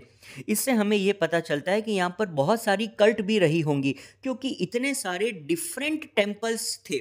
इसका मतलब हर एक टेम्पल एक डीटी का तो हो नहीं सकता, अगर इतने टेम्पल्स थे तो जरूर बहुत सारी डीटीज भी रही होंगी, तभी तो हम अलग अलग टेम्पल बनाएंगे। अगर एक ही डीटी है तो सिर्फ एक ही टेम्पल बहुत है एक डीटी के लिए, लेकिन इतने टेम्पल का मतलब हुआ कि वहाँ पर बहुत सारी डीटीज थी। इसका मतलब उनको मानने वाले बहुत सारे लोग थे, तो यहाँ पे बहुत सारी कल्ट थी, ये हम मान लेते हैं। कई सारे पंथ के लोग यहाँ पे रहे होंगे। और फाइनली वहाँ पर रेन वाटर को स्टोर करने के लिए रेन वाटर टैंक्स भी मिले हैं और वेल्स भी मिले हैं, यानी कि यहाँ पर सोर्सेज ऑफ वाटर भी काफ़ी थे। ज़्यादातर टैंक तो हमें टेम्पल में बने हुए मिले ताकि आम लोग उन्हें एक्सेस कर सकें। तो अर्बन कोर के बारे में हमने ये पॉइंट पढ़ा। पहला पॉइंट, यहाँ पर ऑर्डिनरी लोगों के घर ज़्यादा नहीं मिले, हो सकता है बारबोसा के अकॉर्डिंग वो थे लेकिन थैच्ड थे इसलिए डिस्ट्रॉय हो गए। एक पॉइंट, वहाँ पे चाइनीज़ पोर्सिलिन मिला जिससे हमें पता चलता है कि वहाँ पे रिच ट्रेडर्स रहते थे। नेक्स्ट पॉइंट, वहाँ पर मुस्लिम रेजिडेंशियल क्वार्टर भी थे क्योंकि वहाँ पे टूम्ब और मोस्ट मिले हैं। ये अलग बात है कि वो दिखने में टेम्पल्स की तरह ही दिख रहे थे। फाइनली बहुत सारे टेम्पल्स का होना इस बात का सबूत है कि वहाँ पर वेरियस कल्ट रही होंगी।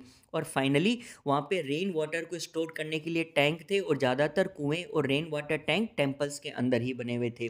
तो ये हो गया आपका अर्बन कोर। नेक्स्ट इसके बाद में अगला एरिया हम लेते हैं रॉयल सेंटर। रॉयल सेंटर वो जगह है जहाँ पे रॉयल फैमिली रहा करती होगी।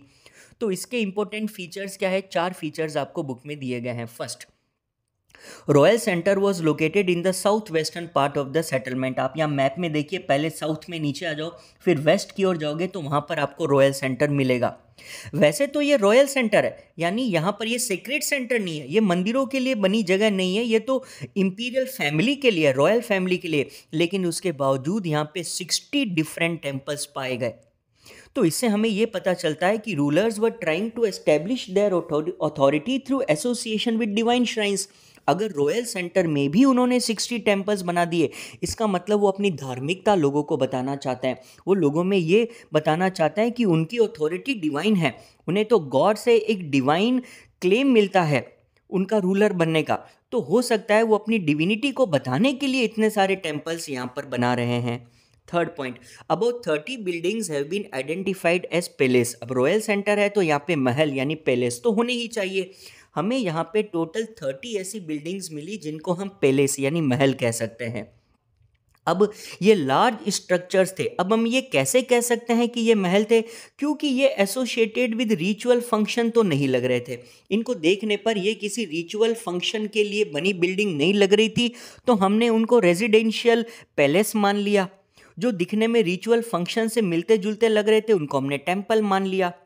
The difference between temples and secular buildings was that temples were constructed entirely of masonry. इसके अलावा एक और पॉइंट है, हमें वहाँ पर जो बिल्डिंग्स मिली उनको हमने टेम्पल इसलिए बोला क्योंकि वो पत्थरों के बने हुए थे, स्टोन मैसनरी, और वो पत्थरों के बने हुए थे इसलिए आज भी वहाँ पर खड़े हैं। लेकिन जो सेक्युलर बिल्डिंग्स है जिनका धर्म से कोई लेना देना नहीं है, जैसे कि महल, वो पेरिशेबल मटेरियल के बने रहे होंगे इसलिए वो आज डिस्ट्रॉय हो चुके। धीरे धीरे समय के साथ लकड़ी खराब हो गई होगी। तो इसका मतलब रॉयल सेंटर में 60 टेम्पल्स है, जिससे हमें ये पता चलता है कि वो अपनी धार्मिकता लोगों को बताना चाहते थे। जो पैलेस है यानी कि जो महल है वो किसी भी रिचुअल फंक्शन से मैच नहीं हो रहे, इसलिए हमने उनको पैलेस माना है। और ज़्यादातर टेम्पल्स पत्थरों के बने हुए थे इसलिए आज भी खड़े हैं। लेकिन रेजिडेंशियल पैलेस जो थे वो पेरिशेबल मटेरियल के थे, तो इसलिए अब वो समय के साथ धीरे धीरे ख़त्म हो गए। अब इसी रॉयल सेंटर में हम आते हैं किंग्स पैलेस में। ये जो रॉयल सेंटर है ना, इस रॉयल सेंटर के अंदर हमें और भी बहुत सारी बिल्डिंग्स मिली, और उनमें से बहुत सारी बिल्डिंग को हमने अपने मन से कुछ नाम दिए। अब हमने किस बेस पर नाम दिए हमें नहीं पता, वो किस काम आते थे, लेकिन हमने उनको नाम दिया उनकी शेप के आधार पर, उनके फंक्शन के आधार पर। जैसे हमें जो वहाँ पर सबसे बड़ा एंक्लोजर मिला था हमने उसको नाम दे दिया किंग्स पैलेस, यानी ये राजा का महल रहा होगा। इस बात की कोई गारंटी नहीं है कि ये सच में रॉयल रेजिडेंस था क्या, लेकिन सबसे बड़ी बिल्डिंग थी, सबसे बड़ी बिल्डिंग तो किंग की होनी चाहिए, इसलिए हमने इसको नाम दे दिया किंग्स पैलेस और इसको एक रॉयल रेजिडेंस मान लिया। अब हम आते हैं इस किंग्स पैलेस के अंदर। इस किंग्स पैलेस के अंदर हमें दो बड़े प्लेटफॉर्म्स मिले। प्लेटफॉर्म्स का मतलब होता है वहाँ पे ऊपर कुछ बना हुआ नहीं था, वो केवल एक मंच की तरह प्लेटफॉर्म थे जो ज़मीन से काफ़ी ऊंचाई पर बनाए गए थे। अब इस किंग्स पैलेस में ये जो दो प्लेटफॉर्म मिले हैं, इनमें से पहले प्लेटफॉर्म का नाम हमने दिया ऑडियंस हॉल और दूसरे का नाम दिया महानवमी डिब्बा। अब पहले ऑडियंस हॉल वाले प्लेटफॉर्म की बात करते हैं जो किंग्स पैलेस में बना हुआ था। The audience hall is a high platform with slots for wooden pillar. इसको देखने से हमें यह पता चला कि यहाँ पर वुडन के पिलर्स कभी खड़े रहे होंगे क्योंकि उसके स्लॉट आज भी नज़र आते हैं। अब हम ये कैसे कह सकते हैं ये वुडन के पिलर्स थे? वुडन के थे तभी तो आज हमें दिख नहीं रहे, वुडन के थे तभी तो ये ख़त्म हो गए होंगे समय के साथ। अगर पत्थर के बने हुए होते तो शायद आज भी खड़े होते। तो वहाँ पे खाली स्लॉट्स थे, तो हमने ये आइडिया लगाया कि ये वुडन पिलर्स थे और ये बड़े ही क्लोज थे, यानी जितने भी पिलर्स हैं ना ये एक दूसरे के काफ़ी क्लोज और रेगुलर डिस्टेंस, रेगुलर इंटरवल पे रखे हुए थे। इसके अलावा इस प्लेटफॉर्म पर सीढ़ियों का एविडेंस भी मिला है। यहाँ पर स्टेयर केस थी, अगर स्टेयर केस थी इसका मतलब जरूर एक सेकंड फ्लोर भी रहा होगा जो इन्हीं पिलर्स के ऊपर बनाया होगा। हम पिलर्स क्यों बनाएंगे अगर हमें सेकंड फ्लोर नहीं बनाना? तो ये वैसे आज की तारीख में तो एक ओपन प्लेटफॉर्म है, लेकिन हमारा आइडिया ये कहता है कि यहाँ पर पहले कभी वुडन के पिलर्स खड़े रहे होंगे और चूंकि हमें स्टेयरकेस का एविडेंस मिला मतलब यहाँ पर एक छत रही होगी और उस छत के ऊपर जाने की सीढ़ियाँ भी थी। तो हमने एक आइडिया लगा लिया कि शायद ये जगह कोई दरबार रहा होगा जहाँ पर नीचे सारे के सारे मिनिस्टर्स और आम लोग इकट्ठे होते होंगे और ऊपर एक फ्लोर भी रहा होगा, इसलिए हमने इसको नाम दे दिया ऑडियंस हॉल। अब वैसे ये जो पिलर्स खड़े हैं ना, ये पिलर्स एक दूसरे के इतना क्लोजली स्पेस्ड है कि उनके बीच में से होकर जाने की फ्री स्पेस बहुत कम है। तो हम एग्जैक्टली श्योर नहीं हो सकते कि ये ऑडियंस हॉल ही था क्या, ये किस काम आता होगा। अगर आप कहीं पर पिलर्स बना रहे हो तो पिलर्स के बीच में इतनी जगह तो छोड़ो ताकि उन पिलर्स के बीच में से लोग आसानी से आ जा सके, लेकिन आप इतने पास पास पिलर्स खड़े कर दोगे कि कोई उनके बीच में से जा ही ना पाए। तो ये कोई ऑडियंस हॉल हो सकता है ना हो, ये कोई और चीज़ के लिए बनाई गई जगह होगी, वो हमें कभी पता नहीं चल पाएगी। लेकिन खैर, हमारा आइडिया बाय एंड लार्ज हमें ऐसा लगता है कि ये ऑडियंस हॉल रहा होगा। और ऐसा ही हमें एक प्लेटफॉर्म और मिला। ये जो प्लेटफॉर्म था ना, ये it was one of the highest points in the city. ये इस पूरे शहर में सबसे ऊंचाई पर बना हुआ प्लेटफॉर्म था और साइज में बहुत बड़ा था। ऊपर की ओर देखिए, मैंने किंग्स पैलेस और ऑडियंस हॉल उनके रिलेटेड एक पिक्चर दी और नीचे वाली जो पिक्चर है ना, ये महानवमी डिब्बा की है। अब आप गौर से देखिए ये कितना बड़ा है साइज में। इसका जो बेस है ना, इसका बेस ही 11,000 स्क्वायर फीट का था और इसकी ऊंचाई 40 फीट तक जाती है। यानी ज़मीन पर इतना बड़ा प्लेटफॉर्म कोई क्यों बनाएगा? और इतनी हाइट है, 40 फीट की हाइट तक ये जाता है कि आपको सीढ़ियाँ चढ़कर ऊपर जाना पड़े और ऊपर कुछ भी नहीं बना हुआ। तो इस जगह को महानवमी डिब्बा बोला गया। अब अगेन वही वाली बात, अगर आप सीढ़ियाँ चढ़कर ऊपर जाओगे तो वो ओपन प्लेटफॉर्म है, वहाँ पर कुछ है ही नहीं। तो आप ये अंदाज़ा लगा सकते हो कि शायद ऊपर कभी वुडन स्ट्रक्चर रहा होगा, लेकिन चूंकि वुडन था ना, इसलिए समय के साथ ख़त्म हो गया। दूसरी बात, इस प्लेटफॉर्म का जो बेस है उस पर रिलीफ कार्विंग्स बनी हुई है, यानी वहाँ पर पत्थर पर कई प्रकार की नक्काशी की गई है, वहाँ पर कोई पुराने मिथोलॉजिकल ऐसी पिक्चर्स बनी हुई है इसके बेस पर। तो ये दो जो है ऑडियंस हॉल और महानवमी डिब्बा, ये प्लेटफॉर्म्स है, ये मंच है जो हमें किंग्स पैलेस में मिले। किंग्स पैलेस कहाँ पर है? रॉयल सेंटर के अंदर। अब इन दोनों में से ये जो महानवमी डिब्बा है, ये एग्जाम के पॉइंट ऑफ व्यू से थोड़ा इंपॉर्टेंट है। आप पिक्चर्स में देखिए कितना बड़ा है कि लोग इसके ऊपर सीढ़ियों से चढ़ के जा रहे हैं। और इसके बारे में एक बात कही जाती है कि ये महानवमी फेस्टिवल से जुड़ा हुआ होगा शायद, इसीलिए हमने इसे महानवमी नाम दे दिया। अब क्वेश्चन कहता है, how can we say that Mahanavami festival was quite significant in the Vijayanagar empire? या फिर आप क्वेश्चन यूँ बना सकते हो कि महानवमी डिब्बा का ओवरऑल सिग्निफिकेंस क्या था, क्यों हमने महानवमी डिब्बा को यहाँ पर इतना इंपॉर्टेंट स्ट्रक्चर माना है, इसका पर्पस क्या रहा होगा? तो आंसर देखिए, ये जो महानवमी डिब्बा वाला प्लेटफॉर्म है, it may have been use for a ritual associated with the festival Mahanavami. हमारा ऐसा मानना है कि मे बी शायद ये महानवमी से जुड़ा हुआ कोई स्ट्रक्चर रहा होगा। अब महानवमी क्या है? महानवमी एक फेस्टिवल है, एक त्योहार है जो साउथ इंडिया में ग्रेट एंथुसियाज्म यानी बड़े जोश से मनाया जाता है। तो विजयनगर के रूलर्स भी तो महानवमी मनाते होंगे, तो महानवमी बनाने से जुड़ा कोई रिचुअल होगा जो इस जगह पर किया जाता होगा, इसलिए उन्होंने इतना ऊंचा प्लेटफॉर्म बनाया है। अब महानवमी के बारे में पढ़ते हैं।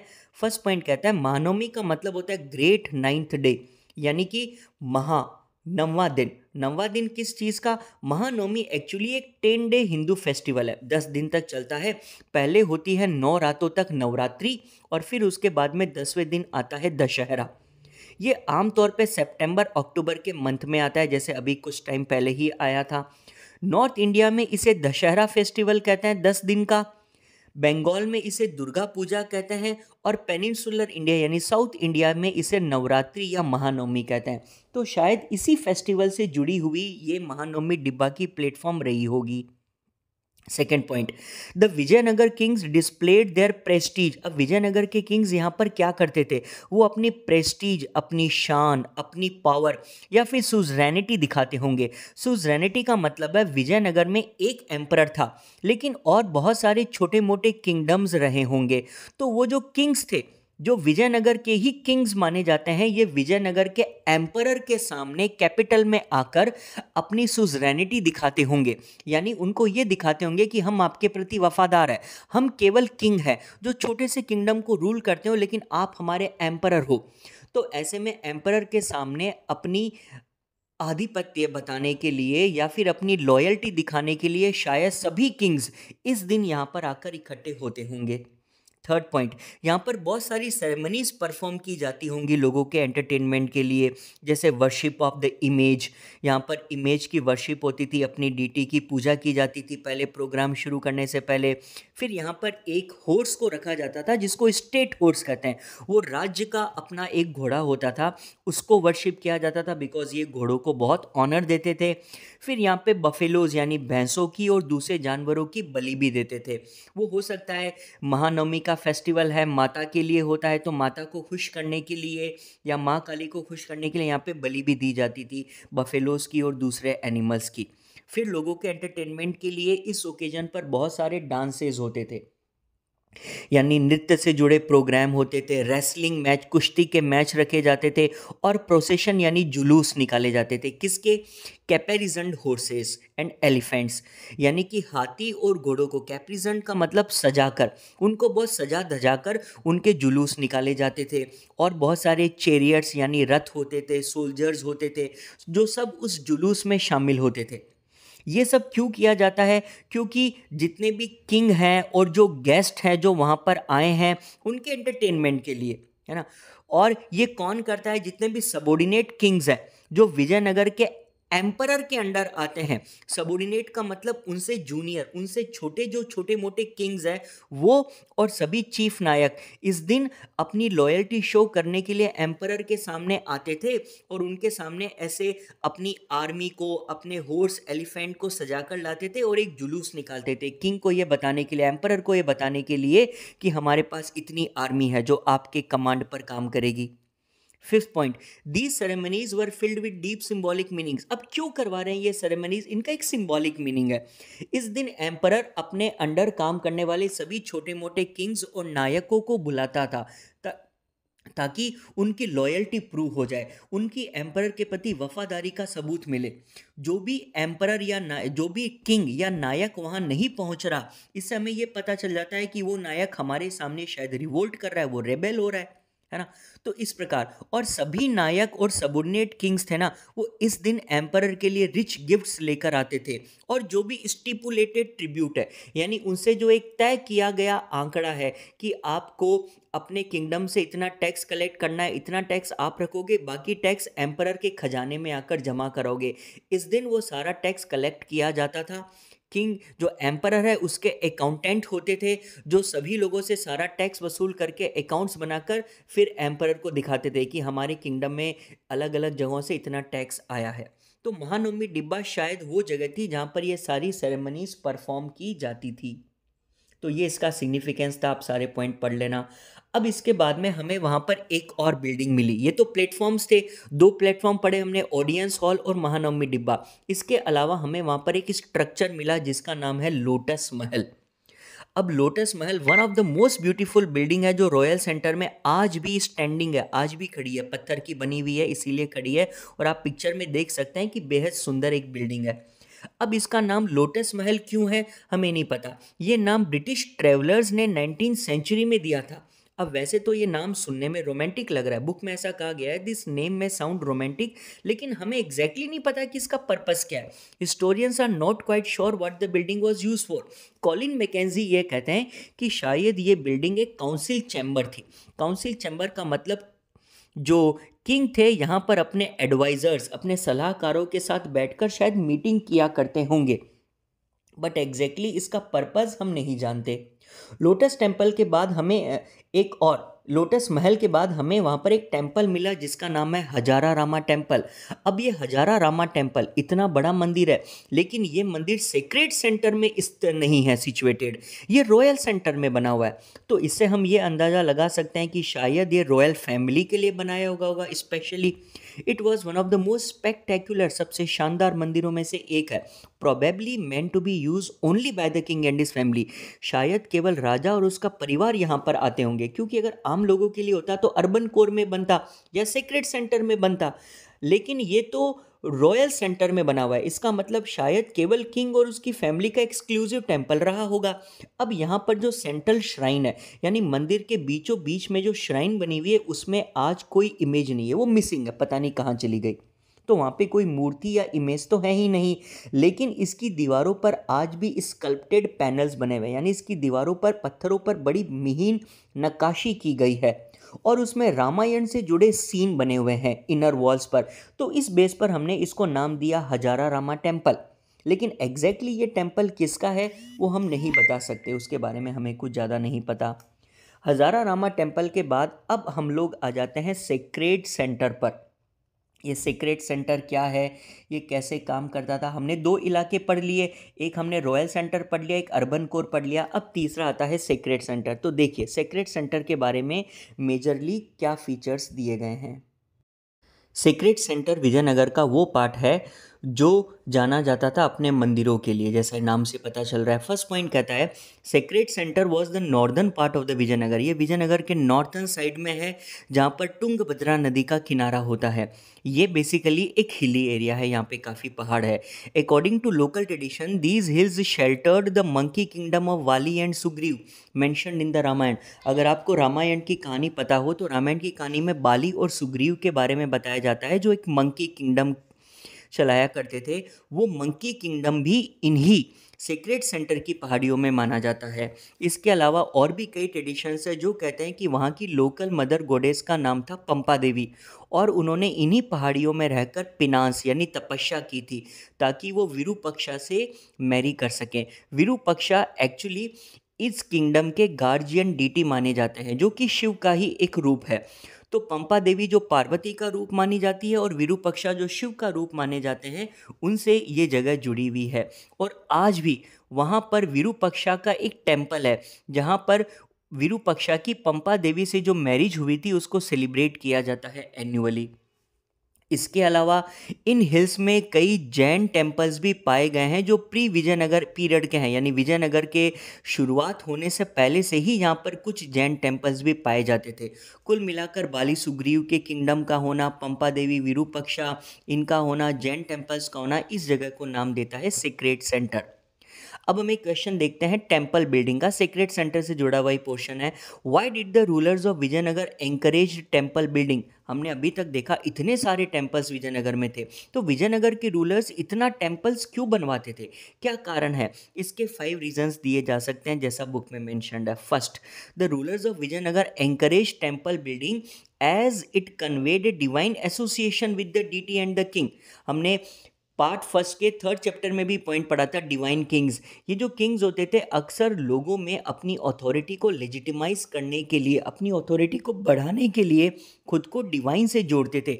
ये किसी डीटी से खुद को एसोसिएट करते थे। ये लोगों में भगवान का रूप बताना चाहते थे। वो लोगों को ये बताना चाहते थे कि हम स्वयं भगवान का अवतार है, ताकि लोग उनकी हर बात को माने। इसीलिए विजयनगर के रूलर्स ने भी टेम्पल बिल्डिंग को बढ़ावा दिया। सेकंड पॉइंट, ये टेम्पल्स ना सिर्फ टेम्पल है बल्कि ये सेंटर ऑफ लर्निंग हुआ करते थे। यहाँ पर शिक्षा भी दी जाती थी। थर्ड पॉइंट कहता है, rulers and others often granted land and other resources for the maintenance of temple. यहाँ के रूलर्स अक्सर बहुत सारी ज़मीनें भी ग्रांट दान में दे दिया करते थे, कई रिसोर्सेज देते थे ताकि इन टेम्पल्स का मेंटेनेंस भी किया जा सके।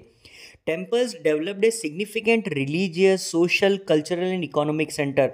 ना सिर्फ ये मंदिर बनाए गए हैं धर्म के लिए, बल्कि धर्म के अलावा सोशल, सामाजिक, कल्चरल और इकोनॉमिक सेंटर्स भी थे।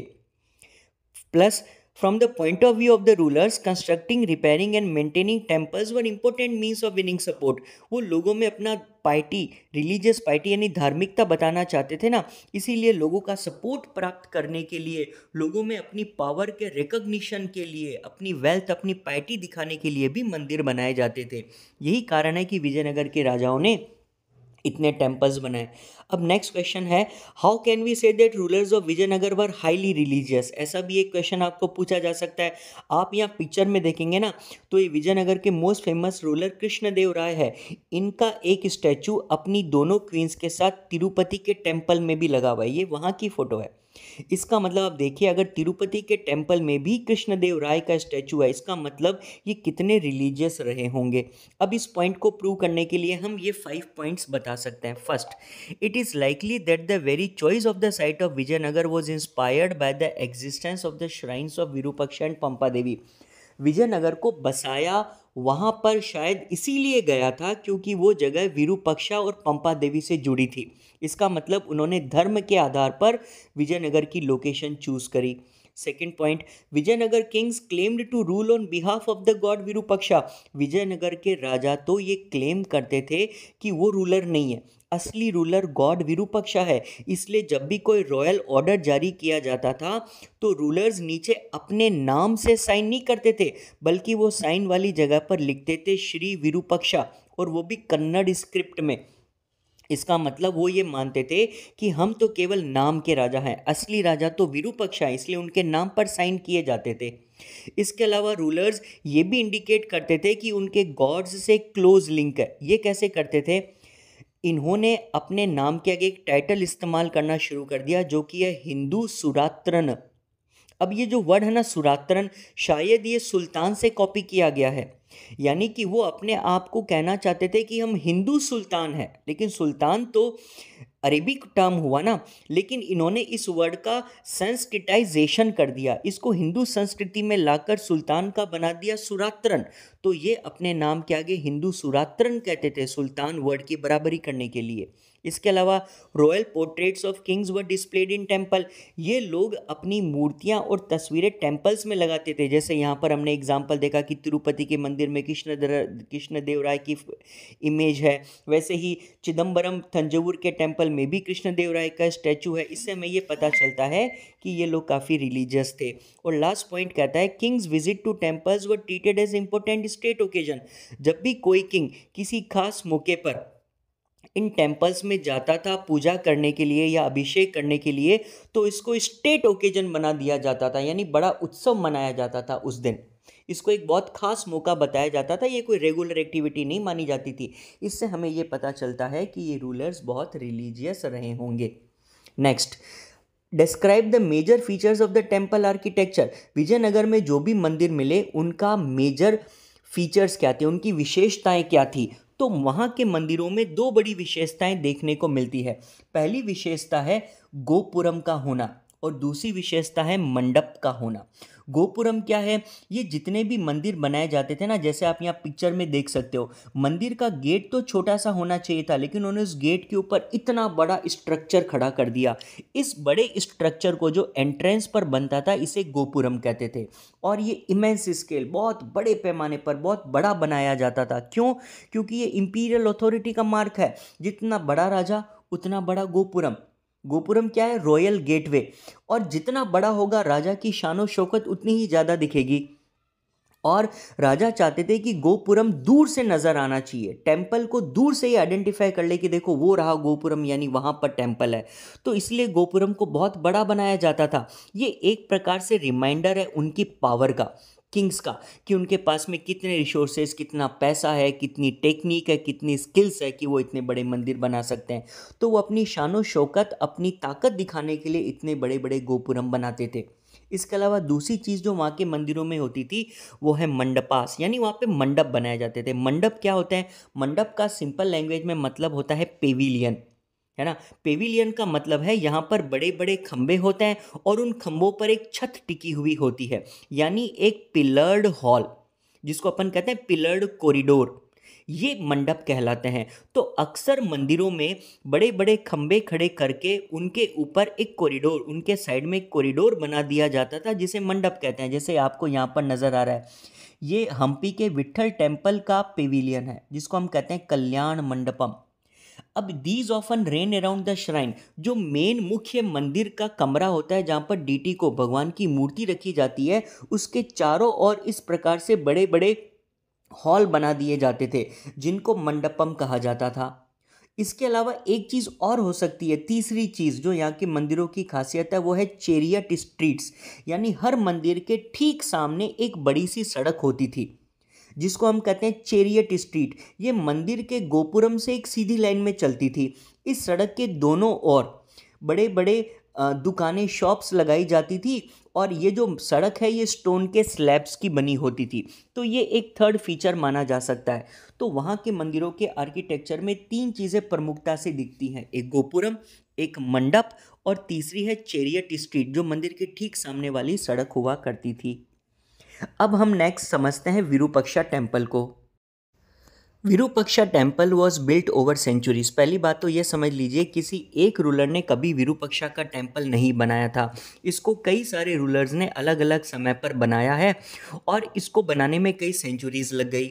While inscription suggest that the earliest shrine dated to the 9th-10th century.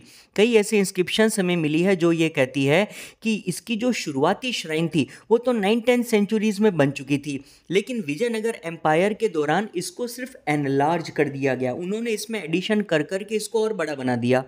जैसे कि the hall in front of the main shrine was build by Krishnadeva Raya to mark his accession. जब कृष्णदेव राय राजा बने थे, तो राजा बनने पर उन्होंने, राजा बनने की खुशी में, राजगद्दी पर बैठने की खुशी में, जो मेन श्राइन है उसके सामने एक बड़ा सा हॉल बनवाया था। फिर बाद में इसमें बड़ी कार्विंग करके पिलर्स लगवाए। इसके अलावा जो ईस्टर्न गोपुरम है, जैसा कि आपको यहाँ पिक्चर में भी दिख सकता है, उसको भी कृष्णदेव राय ने बनवाया था। यानी कृष्णदेव राय के रूल में विरूपक्षा में एडिशंस हुए हैं टेम्पल में। बाकी टेम्पल तो 9th-10th सेंचुरी का है। The halls in the temple were use for a variety of purpose. अब इतने सारे हॉल क्यों बनाए गए? उनके कई पर्पज रहे थे। कुछ हॉल तो इसलिए बना दिए गए ताकि वहाँ पर दूसरे गॉड्स की इमेजेस को भी प्लेस किया जा सके। कुछ हॉल इसलिए बनाए गए ताकि वहाँ पर म्यूजिक, डांस और ड्रामा के प्रोग्राम आयोजित किए जा सके। Some other halls were use to celebrate the marriage of deities. कुछ हॉल जिनको हम लोग कहते हैं कल्याण मंडप, कल्याण का मतलब साउथ इंडिया में शादी होता है, तो कल्याण मंडप, यहाँ पे डीटीज की मैरिज ऑर्गेनाइज की जाती थी। जैसे विरूपक्षा और पंपा देवी की मैरिज हर साल वहाँ पे करवाई जाती है, ऐसे ही कल्याण मंडपम में। और कुछ मंडप इसलिए बनाए गए ताकि वहाँ पर डीटीज को झूला झुलाया जा सके उनके स्विंग इन के लिए, जिसको स्विंग पेविलियन भी कहते हैं।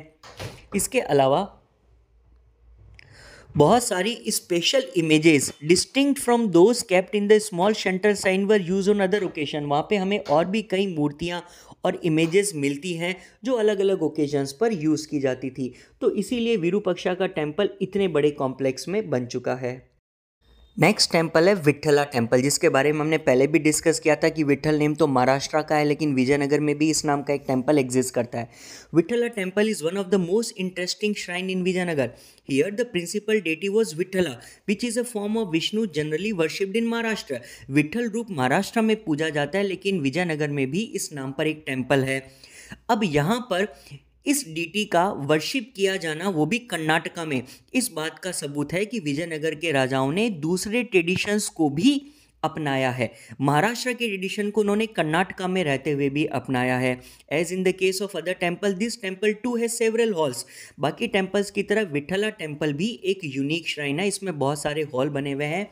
और सबसे इंपॉर्टेंट बात, कई बार एग्जाम में पूछा जाता है कि वो कौन सा टेम्पल है which is designed as a chariot. यहाँ पर जो श्राइन है ना, वो एक चेरियट यानी रथ के जैसी दिखती है। तो आपको यहाँ पर भी पिक्चर में नज़र आ रहा होगा, ये श्राइन है, यहाँ पर अंदर मंदिर है और ये एक दिखने में पहिए बने हुए एक रथ की तरह दिखता है।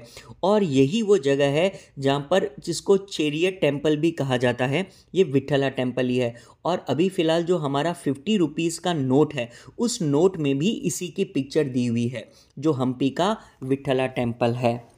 अब इसके बाद में नेक्स्ट है मैपिंग ऑफ विजयनगर। अब ये क्या क्वेश्चन है, वैसे देखिए इस क्वेश्चन को ज़्यादा इंपॉर्टेंट नहीं कह सकते बिकॉज एग्जाम में इसके ऊपर ऐसा कोई क्वेश्चन नहीं पूछा हुआ। फिर भी अगर देखा जाए तो इसको सिंपल लैंग्वेज में हम एक्सप्लेन कर सकते हैं। यहाँ पर पूछा गया है कि जब हमने हम्पी की मैपिंग की थी, यानी हम्पी का पूरा मैप बनाया था, तो उस मैप को बनाने में क्या क्या स्टेप्स अपनाए थे। अब देखिए हम्पी एक बहुत बड़ी जगह है, तो यहाँ के मैप बनाने में ऑब्वियसली काफ़ी टेक्निक का यूज़ किया होगा, तो वो यहाँ पर एक्सप्लेन की हुई है। हम्पी की मैपिंग करने के लिए फर्स्ट स्टेप क्या था, divide the entire area into a set of 25 squares each designated by a letter of the alphabet. उन्होंने सबसे पहले एक बड़ा सा कागज़ लिया मैप, उसके अंदर उन्होंने पूरी हम्पी की जो साइड थी उसको 25 स्क्वायर्स में डिवाइड कर दिया। आप यहाँ पे देख सकते हैं, एक स्क्वायर का नाम ABCD ऐसे करके XYZ तक उन्होंने इस पूरे एरिया को 25 ब्लॉक्स में डिवाइड कर दिया। अब ये पूरा हम्पी है, तो पूरा हम्पी अगर 25 ब्लॉक्स में भी होगा तो एक ब्लॉक तो खुद अपने आप में बहुत बड़ी साइज का हो गया। तो फिर उन्होंने नेक्स्ट स्टेप में क्या किया कि एक ब्लॉक को लिया और उस ब्लॉक को अगेन 25 पार्ट्स में डिवाइड कर दिया। जैसे एग्जांपल के तौर पे उस पहले वाले में से हमने n ब्लॉक को ले लिया, उस n ब्लॉक को अगेन इन्होंने 25 पार्ट्स में डिवाइड किया, Na, Nb, Nc, Nd, Ne ऐसे करके। अब उसके बाद में अब Na और Nb है, ये भी अपने आप में बहुत बड़ी साइज के होंगे। तो नेक्स्ट इन्होंने उसमें से एक ब्लॉक को लिया और उसको अगेन और 25 ब्लॉक्स में डिवाइड कर दिया। जैसे पहले हमने ABCD लिखा, उसमें से N ब्लॉक को देखो। अब इस N ब्लॉक में से एग्जाम्पल के तौर पे जो NM है, इसको अगेन और 25 ब्लॉक्स में डिवाइड कर दिया। अब ये थोड़े छोटे छोटे से ब्लॉक्स हो गए, तब उन्होंने मैप बनाना यहाँ से स्टार्ट किया। जैसे आप लास्ट वाली इमेज में देखिए, हमें यहाँ पर ये जो कोई टेम्पल की श्राइन नज़र आ रही है ना, ये कहाँ पर पड़ती थी, NM ब्लॉक के अंदर। तो हमने NM ब्लॉक को भी और 25 पार्ट्स में डिवाइड किया ना, उसको small a, small b, small c ऐसे नाम दे रखे हैं। तो पहले हमने वो वाले ब्लॉक डिज़ाइन करे, हम हम्पी गए, हम्पी में घूमे और हमने केवल ये small a, small b, small c वाले ब्लॉक बनाए। उस एरिया में घूम घूम कर हमने वहाँ पे नाप लिए, मेजरमेंट्स लिए और सबसे पहले NM को प्रिपेयर करा। ये इजी था क्योंकि ये छोटा एरिया रिलेटिवली। फिर NM को प्रिपेयर करने के बाद में NM को हमने NM की जगह रख दिया, फिर NN को प्रिपेयर करा, फिर NO को करा, फिर NP को करा। ऐसे हमने इन छोटे छोटे पार्ट्स के मैप बनाकर इन सबको एक साथ N वाले ब्लॉक में रख दिया। तो फिर प्रिपेयर हो गया पूरे N का मैप। फिर इस पूरे N के मैप को हमने N की जगह पर रख दिया। इसी प्रकार हमने कैपिटल A का मैप बनाया, फिर बी का, सी का। तो ऐसे छोटे छोटे एरिया को टारगेट करते गए, उनके मैप बनाते गए और उनको बड़े वाले मैप में प्लेस करते गए। ऐसे करते करते फिर एक फाइनल इसका मैप तैयार हुआ। इसे कहते हैं मैपिंग ऑफ विजयनगर, जो मैंने आपको यहाँ पर एक्सप्लेन कर दी। इसको ज़्यादा डिटेल में पढ़ने की ज़रूरत नहीं है, हल्का फुल्का देख लीजिए। नेक्स्ट क्वेश्चन है recognition of Vijayanagar empire. Vijayanagar की पहचान इंटरनेशनल लेवल पर कैसे हुई। फर्स्ट पॉइंट, पूरी 20th सेंचुरी में जो विजयनगर की साइड थी वो आती थी आर्कियोलॉजिकल सर्वे ऑफ इंडिया और Karnataka department of archaeology and museums के अंदर। एक नेशनल लेवल की ऑर्गेनाइजेशन है ASI, archaeological survey of India, और एक स्टेट लेवल की है Karnataka department of archaeology and museums. तो इन दोनों ने मिलकर इसको एरिया को हमेशा से प्रिजर्व किया है। सेकंड पॉइंट इंपॉर्टेंट है, याद रखिएगा 1976 में विजयनगर यानी कि जो इसका मॉडर्न डे नेम है हम्पी, इसको साइट ऑफ नेशनल इम्पोर्टेंस घोषित कर दिया गया गवर्नमेंट के द्वारा। और उसके 10 साल बाद 1986 वो ईयर था जब हम्पी को वर्ल्ड हेरिटेज साइट डिक्लेयर किया गया यूनेस्को के द्वारा। यहाँ पर आपको एक छोटा ऑब्जेक्टिव क्वेश्चन बन सकता है, तो आप इसे देख लेना, ये ईयर्स इंपॉर्टेंट है 1976 और 1986। फिर लास्ट में जाकर क्वेश्चन आता है फॉरेन ट्रेवलर्स जो विजयनगर एम्पायर में आ चुके हैं। यहाँ पर हमने कुछ ट्रेवलर्स के नेम आपको दिए हैं, जैसे यहाँ पर मेजरली 4-5 नाम है। सबसे पहला है निकोलो डी कॉन्टी, ये एक इटालियन ट्रेडर थे जो विजयनगर एम्पायर को विजिट करते हैं। सेकंड काफ़ी इंपॉर्टेंट है, जिनका हमने फोर्टिफिकेशन वॉल वाले क्वेश्चन में डिस्कशन किया था, अब्दुल रज़ाक, इनको पर्शिया की रूलर ने एम्बेसडर बनाकर भेजा था।